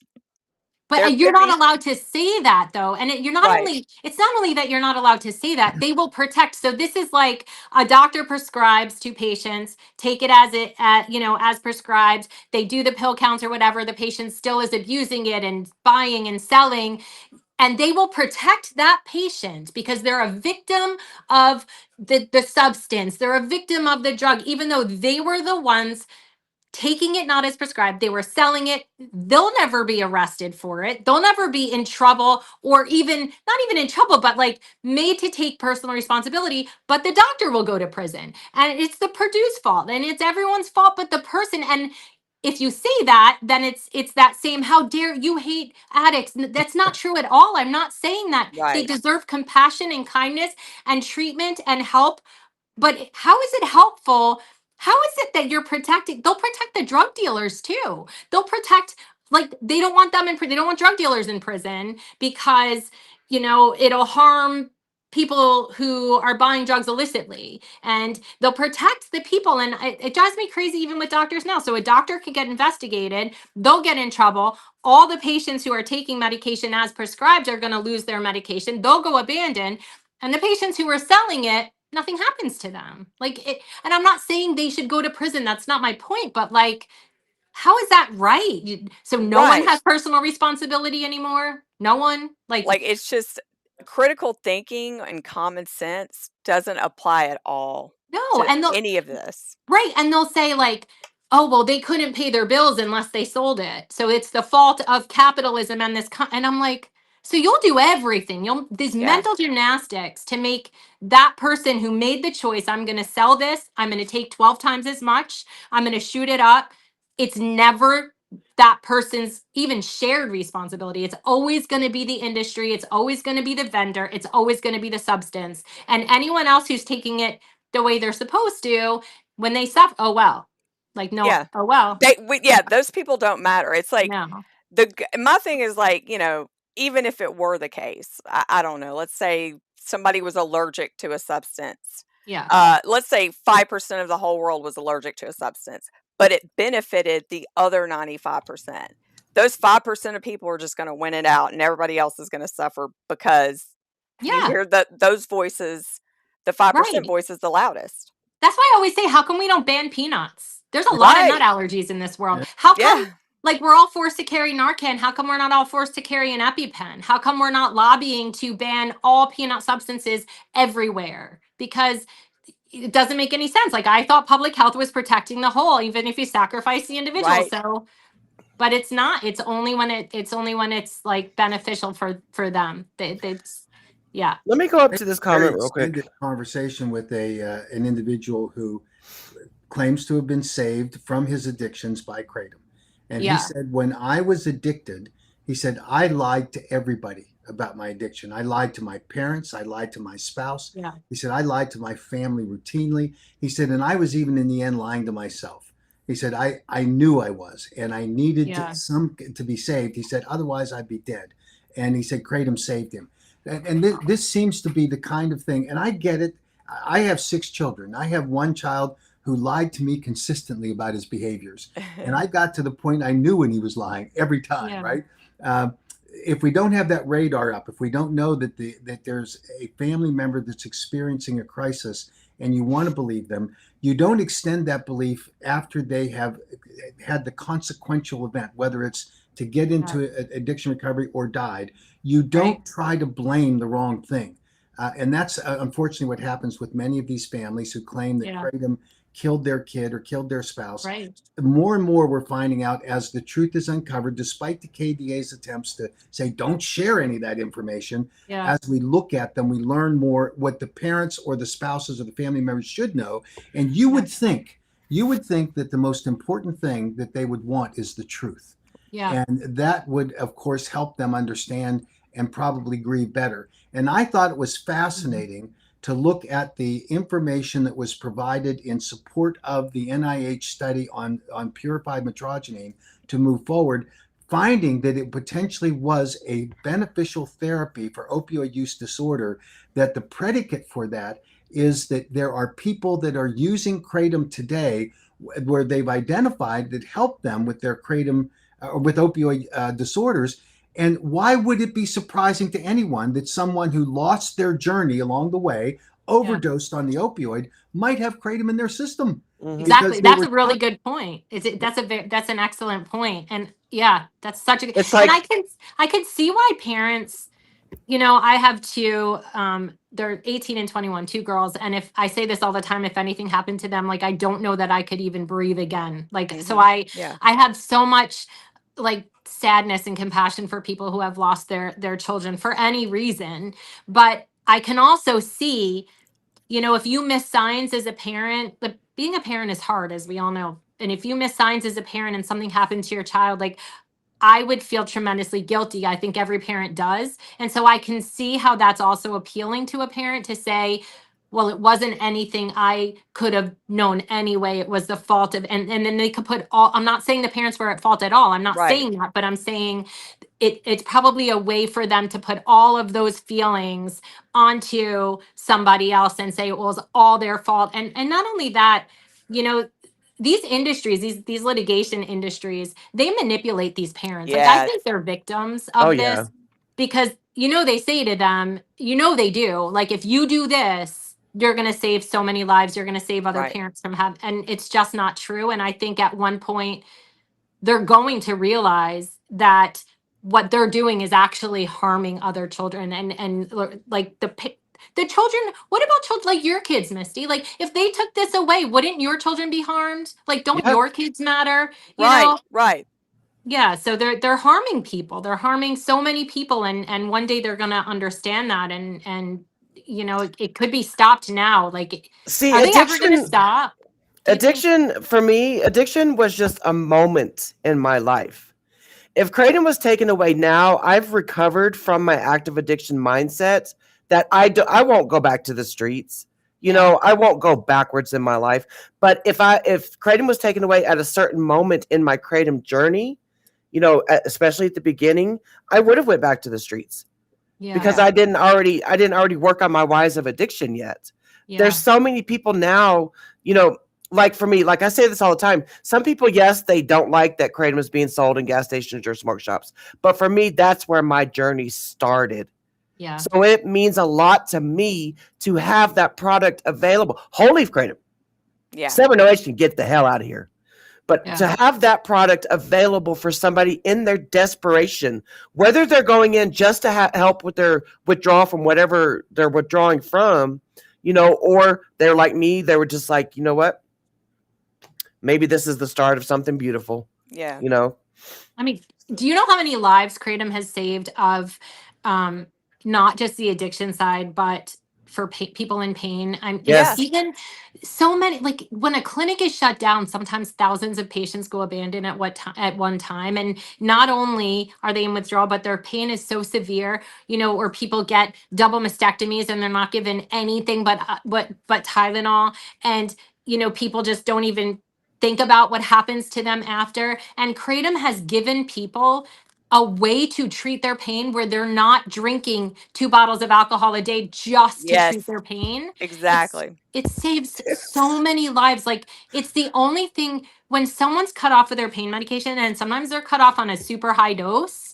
When they're cut off of their pain medication, Kratom is the only thing that I can offer as a suggestion. And I always say, if you're in a state where it's legal, like, make sure it's Yeah. legal. And then I usually say, like, I do recommend the vendors online because, like, just to look at AKA to see, because Mhm. I don't know what state, like, I don't know. I wouldn't feel comfortable necessarily telling someone to take a product that's not tested for the same reason as I think things should be tested and regulated. But it saves their lives. It I mean, saves so many people's lives. to the anti-kratom people, I mean, when I got taken off my pain meds, I ended up turning to the bottle, and my life was hell. I mean, I was in the bed. It didn't really manage my pain that well. I mean, I was 2 hours lucid, a day. Oh, To those people, they could care less if I'm laying in the bed suffering every day yeah. and my kids suffer from not having a mom. Like, they Yeah. literally don't care. And to me, like, that's just, I mean, how? Like, It's how do selfish. you not even blink an eye at the thousands and thousands of people? And, they act like we're all just addicts. Yeah. All we want is Right. to be able to get up and do laundry, maybe go to the Take a grocery store. shower. They Yeah. don't even treat us like addicts because they have compassion, remove stigma from True. addiction. That's But when actually, it's yeah. for pain patients who don't also suffer from addiction, for pain patients, they portray us as selfish and greedy and like, how dare you want that product available knowing all these people have died? Like, you're so selfish. I think the most hated people in this whole space are pain patients who want access to prescription opioids or want access to kratom, because yeah, we're expected to just sacrifice ourselves for Yeah. everyone else, in my opinion. Amen. Can you guys stay a little bit longer? Because I still have a second question to ask. I'm good. Sure. You good? Okay. All right. Because I saw the lobbyist comment earlier. And so this one, the battle between the Kratom Gals and Matt Caddo has really escalated, and they're calling you sexist, Mac, Oh my a God. bully, and saying you are lying about their being supporters of 7OH. They keep calling you a lobbyist, like it's different than being an advocate. What do you have to say about all that? Well, my mother used to tell me all the time that I should tell people that I was a piano player in a bordello rather than a lobbyist. And uh, lobbyists get a bad name, but here's the fact. In order to present to a whether it's federal or state policymakers, you have to be registered in many cases in order to make that representation, unless you're there for yourself. And so anyone who's compensated for being there, being an advocate, is by definition a lobbyist. I think that many people, and it would include, for example, if anyone on the Kratom Gals podcast receive compensation in the form of any kind of payments from a vendor, they're technically going to fall under this rubric of being a lobbyist. But that's really not the issue. I am a lobbyist. I'm also an advocate. When I first got involved in 2016, I thought this was going to be a 3-month lobbying gig for me, and I was out of there, mainly because I expected that the Kratom ban was going to take effect, because never had there been a situation where a DEA recommendation published in the Federal Register was withdrawn when a recommendation was made by the FDA for the scheduling of any substance. I didn't expect it to be there. I told the American Kratom Association that very fact before I signed a contract with them. They kept insisting that they needed me anyway. And so I thought this is a 3-month deal. At the end of that 3 months, I became not only a consumer of Kratom, I became an advocate for it. And since then, I have been in that role. And I think that it's just an excuse to say, oh, Mac Haddo's a lobbyist. What we should be discussing are what's the truth? What's the fact? Now, dealing with the 708, I'm sorry, the Kratom Gals, is a little difficult because it is by their construct of their podcast, they're all women. So any criticism that I might offer could be construed as being a sexist. I have 4 daughters and a wife, so I'm outnumbered in my family 5-2. And so I have been in conversations with my daughters and my wife where they have thought that I'm out of touch with reality, and they could easily call me, if they chose to do so, they haven't thankfully, a sexist. I'm not. This is about the issues. It's about an opinion or about a set of beliefs that I have, as opposed. And I think it's a convenient excuse for them to, and Madeline Sklar made her, ridiculous things. So, well, maybe, and she touched it because we're women. No, it's, in my opinion, because you're wrong. And I was simply offering a different viewpoint. And I think the other part about being a bully is really interesting. They had me on in prior episodes discussing Kratom. And then all of a sudden, when the 7OH issue emerged, suddenly, and I said, look, I've heard your podcast. I've heard your support for 7OH. There's some legitimate discussion points that we could have. Mm-hmm. So why don't you let me come on? No, you're not coming on. And I said, okay, understood. I think you should. I think you have the 7OH lobbyists and advocates on regularly. You choose not to do so. Then why don't we have a webinar? And I will invite all of you to come on.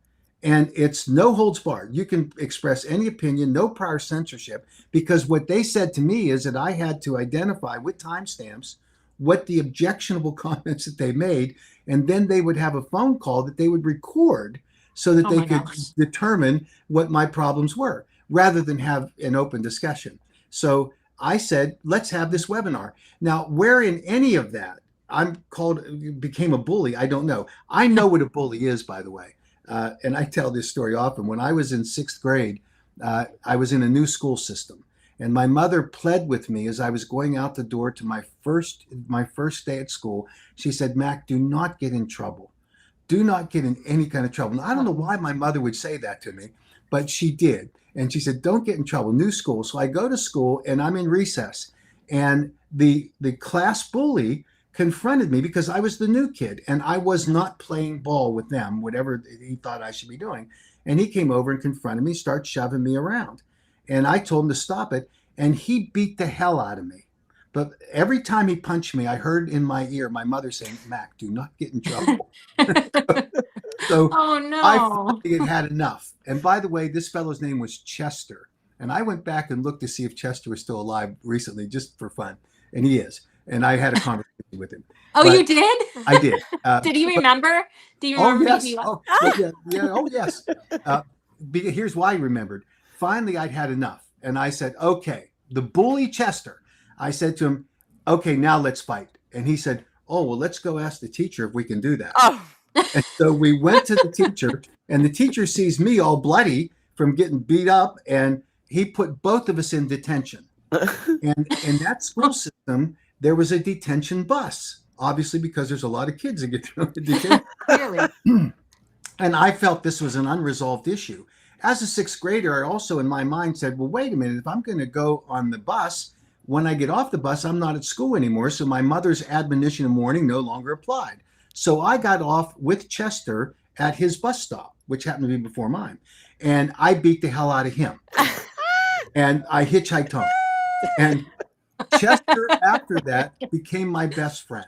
So Aw. Oh, all through school, reasons, Aw. there were occasions when I didn't need him, he would stand up for me. And he was so Aw. funny. I love And that the- story. yeah. So I understand bullying, and I wasn't attempting to bully them in any way. I disagreed with them, and I continue to disagree with them. And here's the differentiating factor. I think they do not appreciate my saying that they are advocates for 7OH. I think they divide in two ways. One, there's one of the co-hosts of that podcast who works for a 7OH manufacturer. She consumes 7OH and she believes in it. Got it. There's another individual who takes 7OH and she believes in it. And she doesn't believe it should be restricted. But all of them to a person or to a female say that they don't want anyone telling them that it should be banned. They're against prohibition. So they say, let's live and let live. Now, I'm okay with that if the products that are being sold as 7OH are sold as 7OH, not as Kratom. That's the first thing. That's ship sale. They're calling them Kratom even today. yeah. I also think that if you're manufacturing a 7OH product and you don't register with the FDA and you don't have a facility that's subject to regulation by the FDA, then you're selling crap products. None of them are registered, not a single one. When they describe the manufacturing processes they're using, they're dirty. I mean, when they say they're using highly concentration chlorine and baking soda without quantifying exactly that process, that's a dirty process. And when I say dirty, there's no consistency to it. You could have one batch that ends up with a higher concentration of 7OH than another. There's no quality controls on it. And the only way that you establish a quality control is by registering with the FDA and then submitting to good manufacturing practices, which none of these facilities do because they can't. Because as soon as they register, the FDA shuts them down because the FDA has good evidence that these are dangerous products. It's like turning yourself in. Yeah. Yeah, exactly. So they operate in the gray area. And so the advocacy by the Kratom gals, this live and let live policy, one, terribly disadvantages natural leaf kratom product consumers because you're being exposed to the advertising that is misleading, if not downright deceptive, which is why the state of Missouri Attorney General shut down in the state of Missouri Vince Sanders, who runs American Shaman. This is crazy. They shut him down, and he's agreed to be shut down, but he's willing to sell it anywhere else, right? Mhm. Yeah. So there's no controls. And that's why I think the concern should be not live and let live, because it's likely going to be live and let die, because Yeah. people are being sold products that have no Right. quality controls, no good labeling. And look at what's happening now. They literally are manufacturing products. And at our congressional briefing, and I encourage everyone to go watch it, it's up on our website. The description was made of the products that are out there, 7OH products that we submitted for testing at the University of Florida lab to determine what the actual content of those products are. Some of those products don't even have 7OH in them. They're purely pseudodoxal, which is a chemical concentration of 7OH, which is highly dangerous, far more dangerous than 7OH, and 7OH itself is dangerous. And then there are some products in there that are they'll have higher levels. All of them are violative of the 2% standard that exists in most of the KCPA states. All of them. And when they say that they're the same as natural kratom, that's a lie. Yeah. Now stand on your own. If you have a product that you think meets the criteria for safety, submit it to the FDA, run it through the new dietary ingredient notification process, and be on the market. Kratom manufacturers have done that. Why not 7OH people do it? So none of this is reasonable, and all of it puts consumers at risk. And no one should be advocating for that today. And no one should look to Vince Sanders as their saint, or I better said as the Pied Piper, to march you down to your doom, because that's all he is. When the initial recommendation for scheduling was made by then FDA Commissioner McCary and HHS Commissioner Secretary Kennedy, a distributor on social media asked Vince Sanders, should we pull these products from the market because HHS has now said they're dangerous? And Vince Sanders' response was, no, this is the best advertising we could have. We're going to sell off the shelves. Now, why? Because they're feeding an addiction community that's looking for anything to give them a high. That's right. Yeah. And he's interested in the dollar, not on safety. And why? I'm sorry, go ahead. The last point. When asked directly by a reporter, is it true that you didn't have any safety data prior to market entry, which is a violation of federal law? And he said, yes, that's true. But we have a record of people consuming it and they haven't died, which is also not true, by the way. But that's what he said. And he said, so in other words, his theory of going on the market is I can put anything out there I want. And then I'm going to say the human consumers are guinea pigs for me. Yep. And that's where he is. Now the chickens are coming home to roost, or in this case, 7OH they're going to shut them all down eventually. It's going to take a little time. And I think the DA is going to schedule it. So that's why I have a problem with what they did. I think fundamentally, all of them are nice people. I do. I think they're misguided by their desire to be out there with the 7OH community for whatever reason, whatever motivation, some financial, some not. They're just misleading consumers. And the danger, this is the bottom line. The reason that we see the number of ban proposals in the United States today at the state and local levels is because of 7OH. No other excuse for it. We would have 35 states that have KCPAs today, but for 7OH and the confusion that they've introduced into the public policy debate arena. I've had legislators say, I can't tell the difference. They claim they're the same as. And no matter what I say, once they make that nonsensical argument, then unwinding it within a legislative session where there's no time to really have serious discussions about it thwarts our ability to protect consumers. And that's the biggest problem. Throw in the media and all that, wrong. They're wrong on the policy, and however personally committed they are to it, they're not accountable for what's happening in the marketplace. I don't understand why, like we do hear from quite a number of pain patients who have been helped. I'm sure it does help their pain, but it doesn't mean that it's safe if it's not regulated. Why isn't the 7OH industry, whatever you want to call it, why aren't they fighting hard for regulation instead of just pushing, like, all the energy they're putting into like demonizing kratom advocates or whatever? I just don't understand. Why wouldn't they want their product regulated? There's no science. But they can push for it. They can, like, there was no science behind kratom either until there was. Like, why aren't they, you know what I mean? Like, why don't they try to invest in doing basically what Mac and experts have done for Kratom? Do you know what I mean? Like, why wouldn't they want that? Well, they do want it. The problem is that the studies that they've done show that their products are dangerous. Yeah. That's where they puke on Okay. it. So, Okay. for example, That Beagle study. did a Beagle study, and they designed a study. They wanted to show at the levels at which they were selling, which is a very low level, 7.5 milligrams of 7-OH in a product. They put it into the Beagle population, and the Beagles in the study had serious neurological problems. So in a typical study, you call it off and you say, we're done. We're going to start over again. We're going to redesign. They did a mid-course correction, which ethically should not have been done. And they reduced the dose that was being administered to the Beagles because they were trying to get to the market quickly to justify with this scientific analysis. And from what we can tell from what they published, at the minuscule amount of 7-OH, the dogs still had neurological problems. Mhm. So to your point, they can't produce the safety. They would like to be able to do it. They don't have it. And so what that documents is that it is an unsafe product that requires it to be a new drug application, not a dietary or botanical supplement. And that's what they're masquerading as right now. You know what you know what study they do use for their argument is the 2019 study. They use it's actually, this is interesting.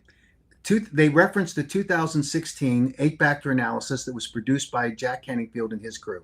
Mm-hmm. Then there was a subsequent 2018 8-factor analysis updated in 2021. So they take those 3 8-factor analyses and they use it. They literally testify to legislators. We have 3 8-factor analyses that concluded that 7-OH is safe for human consumption. Now, all 3 of those documents say that 7-OH in its trace amounts that are shown as a metabolite in the plant material that's used to finish products is safe. That's what it says. It doesn't say that these highly concentrated, dangerous products are safe, but they literally want to rely on those 8 factors. They don't have any other science to do it. And the fact that Ms. Ross and other of her cohorts say that, they are deliberately misleading legislators and public health officials saying that nonsense because it's not true. Now, what is true, and they're absolutely right about this, is that 7-OH does occur naturally in the kratom plant material, not in the kratom plant. The kratom plant doesn't have any evidence of 7-OH. It's only when it starts to deteriorate or metabolize under heat when they dry it, because that's the way that it gets to the United States. You can't send leaves because of fungus and mold that occurs in wet leaves that get shipped over here. You have to dry it and powderize it. And what they typically will say, and it's false, is 7-OH is just a naturally occurring alkaloid in the plant. Not true.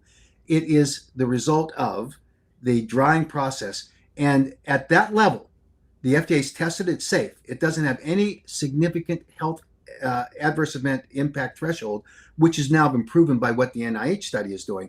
And here's the other thing they say.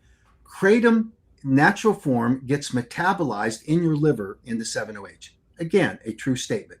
I heard, not at the levels that are in their products. And that's why there are 2 reasons why they developed their sublingual and chewable tablets. They don't want 7-OH going through the liver because your liver fights it, excretes it. It's like hitting with a freight train.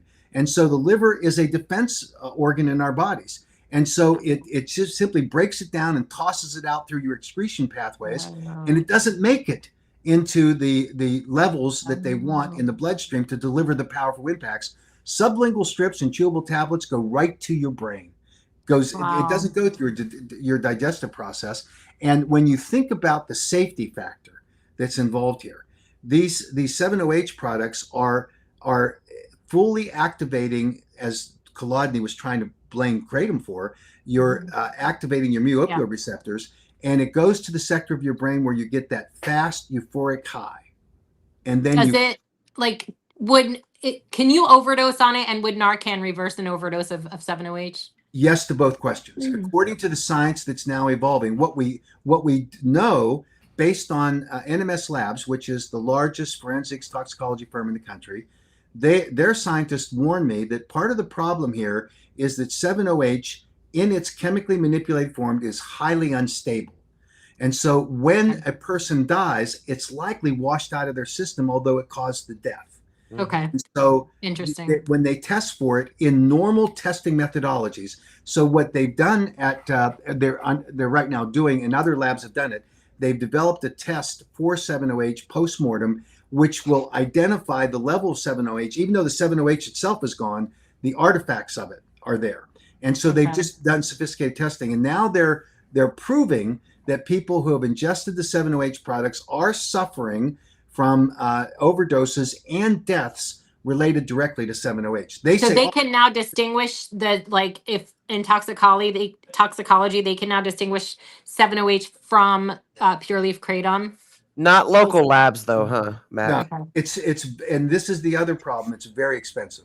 Yeah. It's Yeah. got to get normalized to a way that they can make the test part of their drug panel. Yeah, because I'm concerned if they do ban 7-OH or schedule it or whatever. I'm concerned for, a lot of pain clinics now pain doctors will test for how do you pronounce it? Mitragynine? Is that the Whatever right way you to say call it? it. I call Yeah. it mitragynine or mitragynine. Mitragynine. Yeah. So how will they, like, if they ban it, I'm concerned that anyone who tests positive for that will just be considered taking you know what I mean? Like that they'll just think they're taking 7-OH if there's no way to distinguish. Well, the flip side of this is what the chemist at the pathologist said at NMS Labs. He said what you're seeing is a over representation in conclusions by medical Yeah. examiners of kratom being the cause of death because 7-OH Yeah. isn't identified, and you have a Right. small amount of mitragynine, and they say, oh, so in other words, that 1,000 nanograms per milliliter, which is the threshold of concern that NMS Labs now establishes, not that it kills anyone, that's level of concern. He said, you're going to see that drop dramatically because you're going to see deaths likely caused by 7-OH, not identifiable or quantifiable, and people are going to say, pathologists and coroners are going to say, oh, well, there's 250 nanograms per milliliter. That must have caused the death. So you'll see a spike in false reports of mitragynine causing deaths. And I think we're seeing some of that. Now, Yeah, I would think so. When you you said did you have tested, like when you bought 7-OH from different vendors, did you say you had it tested? yes. Are they is there standard between, like, if you test pure leaf kratom, there's going to be the same type of alkaloids or whatever in it. But when in 7-OH, is there any kind of standard between vendors, or is there like random stuff, like random chemicals and whatever put in there, fillers or Random. whatever? Yeah, I think there's a combination of things. One is there's no quality control. So when they say on the label 7.5 milligrams of 7-OH, we're seeing some products have far less than that and some that have far more. One 7.5 milligram Interesting. tablet, as I remember, was 32.5 milligrams. Wow. See, that's what I'm concerned about too, Yeah. because, if you can overdose on it, if it does suppress breathing and you don't know what's in it, like, this is why I don't understand why it seems like they would want some regulation, but I guess your answer is it makes sense that they don't have the science behind even regulating it. So then, When they testify at hearings, they scream they want regulation, but nobody behind the scenes is putting in that effort to do yeah, anything. that's what confuses me, because you would want, I would think you would want, like, I want it to be regulated because I do hear from people that it has helped them, but I'm scared for those people because you have Yeah. no idea, because you are starting to hear stories of this person purchased 7-OH online and overdosed and it had illicit fentanyl in it. Now, this is purely anecdotal, and I have no, like, that person, I told someone to say to them, like, get the rest of those pills that you bought and get them tested, but they're Yeah. like, oh, they threw them out. So all of that's anecdotal. Yeah. But that's scary to me. Like, that's frightening, because if there's no regulation, anyone could put anything in it. And if it seems like it's being geared a lot towards people with addiction, then they would want to do what the heroin dealers did, a bunch of years ago, where they started putting illicit fentanyl in it because it gets people more addicted, right? So why wouldn't they put more of things in it? And that's scary to me.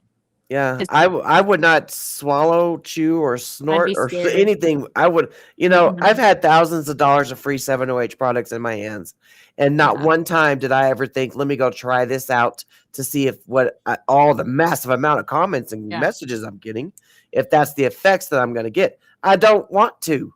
I'm Mhm. recovered from my addiction.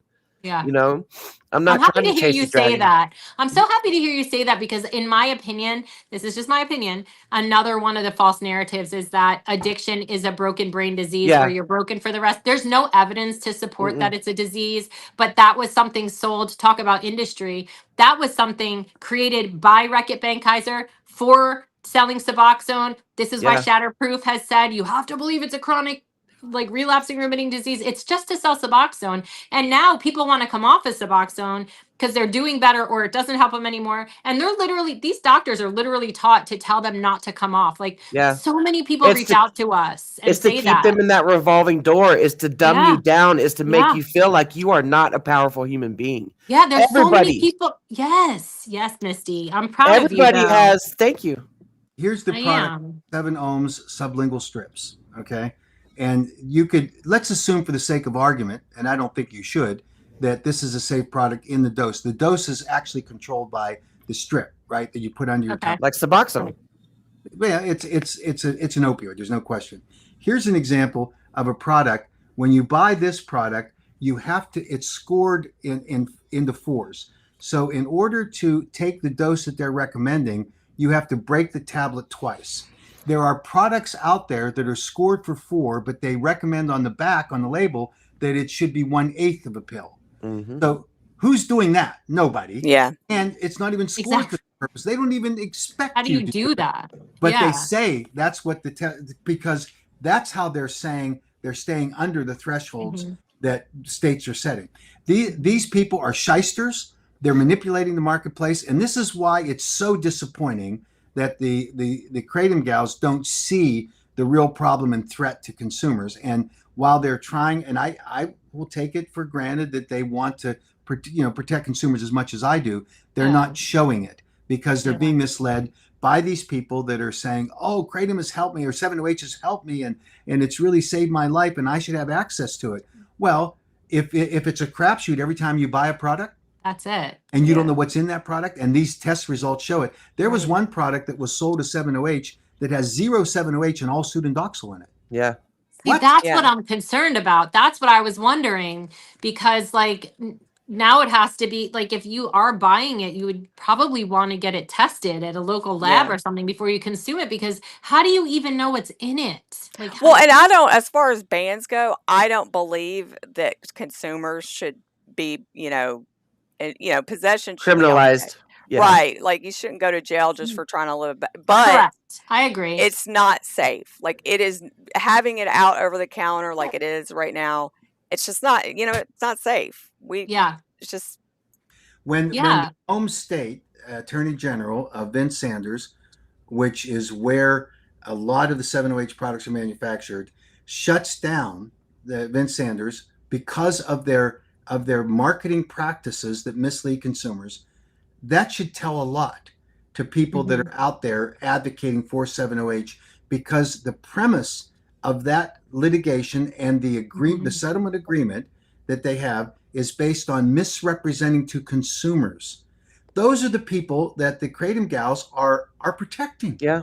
Mhm. The bottom line is, if the product is tested safe, if it's manufactured in a facility that is FDA registered, and if the good manufacturing practices are in place, and if they're properly manufactured to meet the limits of what the dose or the serving sizes are, fine. None of them, 0 are, not a single one.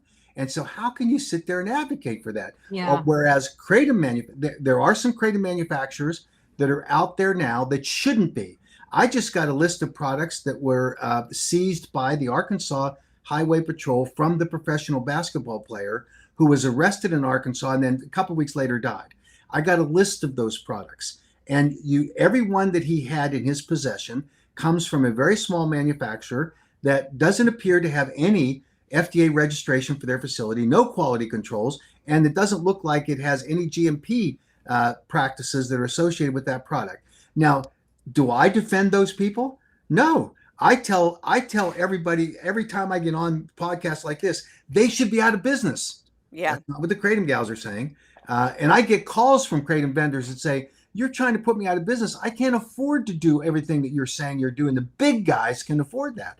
And I say, if you can't afford to do basic manufacturing quality controls, and you can't Yeah. afford to implement GMP practices, and you can't register with the FDA, you should be out of business. I Yeah. just don't understand why people hate you for doing your job as protecting Because consumers. they make it sound like, so the way it's portrayed, and I don't like this, is that not just Mac, but anyone, anyone in the kratom like industry, if you want to call it, if they raise concern about 7OH like this, then it will be portrayed as, oh, they're doing that only because it's money out of their pocket. You've heard Right. people say Yeah. that all the time. It drives me crazy because it's Me really too. not. It's Yeah, it's not, not true. because I started fighting against 7OH before it even became the industries going against Yeah. each other. Yeah. You I know, started because of because they were telling you there was a massive influx of comments and private messages I was getting from people. Yeah. And I had to put the pieces of the puzzle together, and then the 7OH industry. Sorry, I'm still getting over a cold from DC. I guess Oh, I'm sorry. sick of politics, Mac. So I forgot where he's even going with that. But so the 7OH industry and the 7OHers want to blame the AKA for the AKA not standing up for the 7OHers. Yes.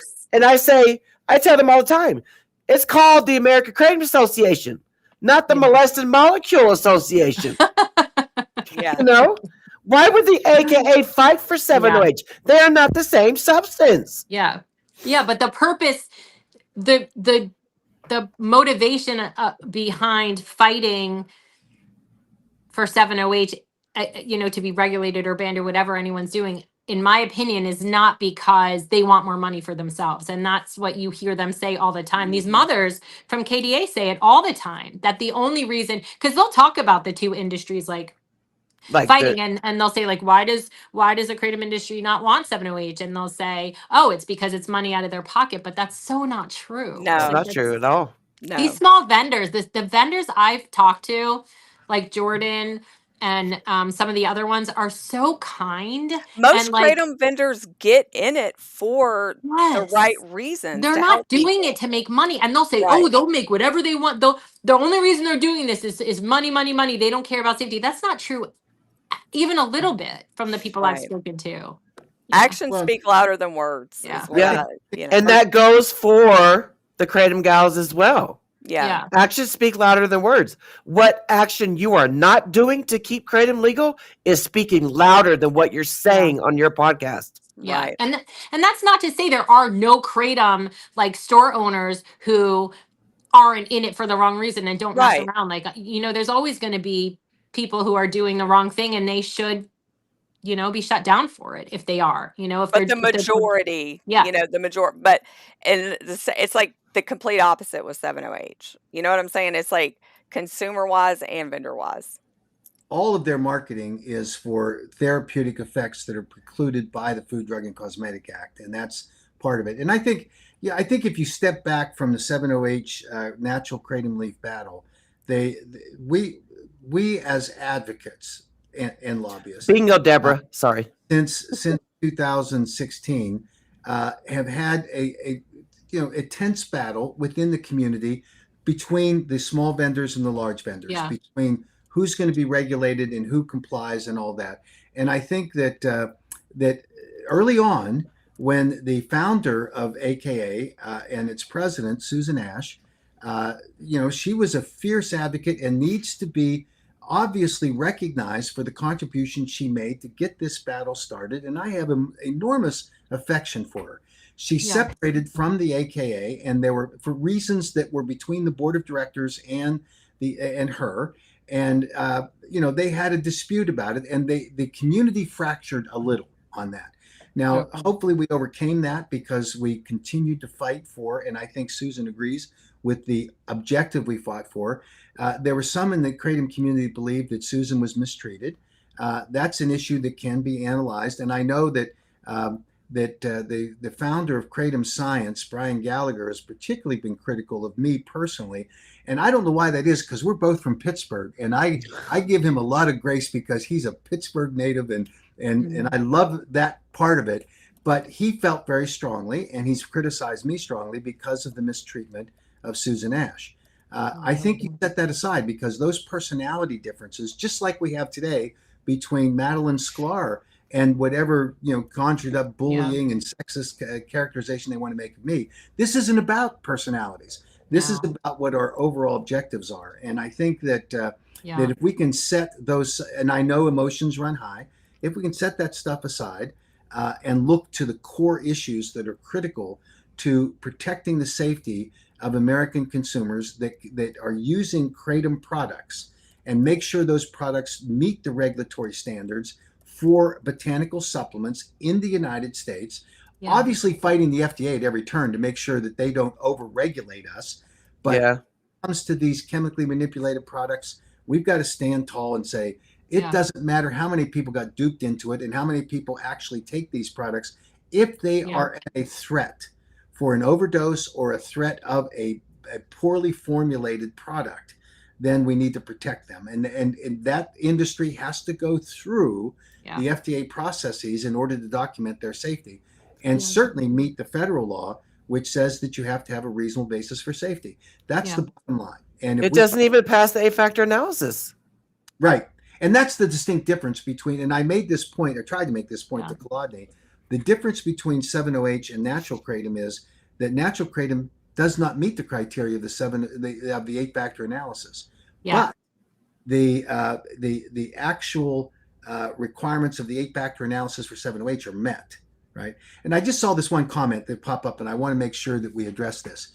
The AKA has developed a GMP program to help bring vendors into compliance. And the comment was just made, some of these small vendors can't afford it.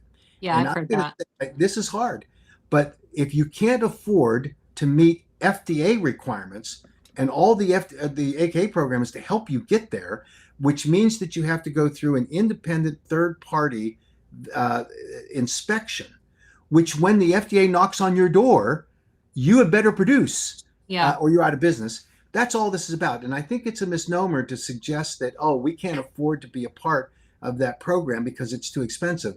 It is federal law that says you have to be compliant with good manufacturing practices if you are offering for sale a product like kratom as a botanical or a dietary supplement. So we were trying to help people, and you don't have to qualify with us. You can qualify on your own. The basis of the GMP program is to train and then make the inspection process available to you. But if the FDA comes, there's no grace. No more kitchen vendors. We don't want any more kitchen vendors. Bedroom vendors. We already got bathtub chemists making 7-OH, putting a bad name on kratom. Yeah. Amen. So I saw that exchange going on between you and Brian Gallagher at Kratom Science and Madeline and and X, yeah. Wow. So what do you got to say about that? And I think Brian must have been taking some Iron City beers, and maybe that's a Pittsburgh beer. Oh, okay. He might have been a little bit off. It was pretty strong criticism, and I get it. But I don't hold any ill will towards him. I think that his loyalty and allegiance to Susan Ash is well founded. She should be appreciated for the contribution she made. And I know he's a fierce and strong supporter of hers, as am I, with respect to what she did for the kratom community. I think there's just a little bit of a misunderstanding, and maybe we don't have the same view of this. But I can tell you that I think we share the same view about wanting to keep natural leaf kratom products on the market. I don't know Brian's view on 7-OH. I haven't asked and haven't seen it. But when Madeline Sklar finds someone who criticizes Macado and immediately loves it, it tells you a little bit of the animus that she has, which I don't have for her. I think she's a good person. She's just wrong. This is common social media drama. Yeah. That's what happens. Anyone who hates Claudia, her haters love. All of a sudden, they're like, "Oh, they're the best advocate ever." Yeah, and I can tell you, I'm the nicest person on the planet. Yeah, It's you just don't like somebody because they hate the person that you hate, or they dislike the person that you dislike. That's but that's what happens on social media. It does. It does. Yeah. Yeah. Social arrangement, no question. It is, Yeah, and it's for like sure. the whole beef that Mac and us as well has with the Kratom Gals is, you're a Kratom advocate. Why would you offer up your platform for 708ers to talk about their products? The only thing I can think is that they really don't possibly fully believe that it's dangerous, or maybe they don't fully understand that, like, if they keep Malin pushing, understands. she does. Like, it Yeah. can cause all Kratom to be banned, though. Like, That would be like you and Endeavor putting each other on the freaking same podcast yeah. Oh or God. platform. Well, and to Yeah. be upset about and be called a bully because you wanted to have an open discussion. I've seen you have open discussions, live open discussions Yeah. with people I couldn't believe, like calling you names and stuff like that. But you're always very respectful to them. Thank you. And I think that, like, by saying that, they invited you to a phone call where they were going to record it. That's just kind of, having stuff behind closed doors, things can be made up and said. When you have things And live edited. and in the open and everybody's there I think it's just a better practice. Yeah, I agree. Being honest. I don't like, I feel like, I'm not saying this about her because I don't know her personally, but I feel like it's lazy debating to just fall back to you're misogynist or you're racist or you're this or you're that, instead of talking facts. Like, I don't like that. That's very frustrating. And just talking crap on social media instead of confronting. Yeah, talk it through. Yeah, like, most of our haters, they wouldn't come on to talk to us. Like, they talk a big game, but they don't want to talk facts. And really, Kalani doesn't want to talk facts. Like, no, they get mad when you talk facts. They just want to go back to their, their comfort zone attacks. Yeah, their ad hominem attacks, because that's what they do best. Amen. Yeah. Amen. Yeah. Hey guys, I got to run. I do too. Okay, Kentucky. Hold on. The Kentucky question. So July 2027, right? There'll be opportunity up until then for the session to advocate in Kentucky. Absolutely true. Okay. We've got that period to have a really reasonable discussion with legislators, rather than let them slip it in at the last day to do what they did. Okay. My phone is about to die, so let me say that it has like 1%. But thank you guys so much. Thank you, Matt. Thank Let's you. be in touch. Whatever we can do, let us know. Okay.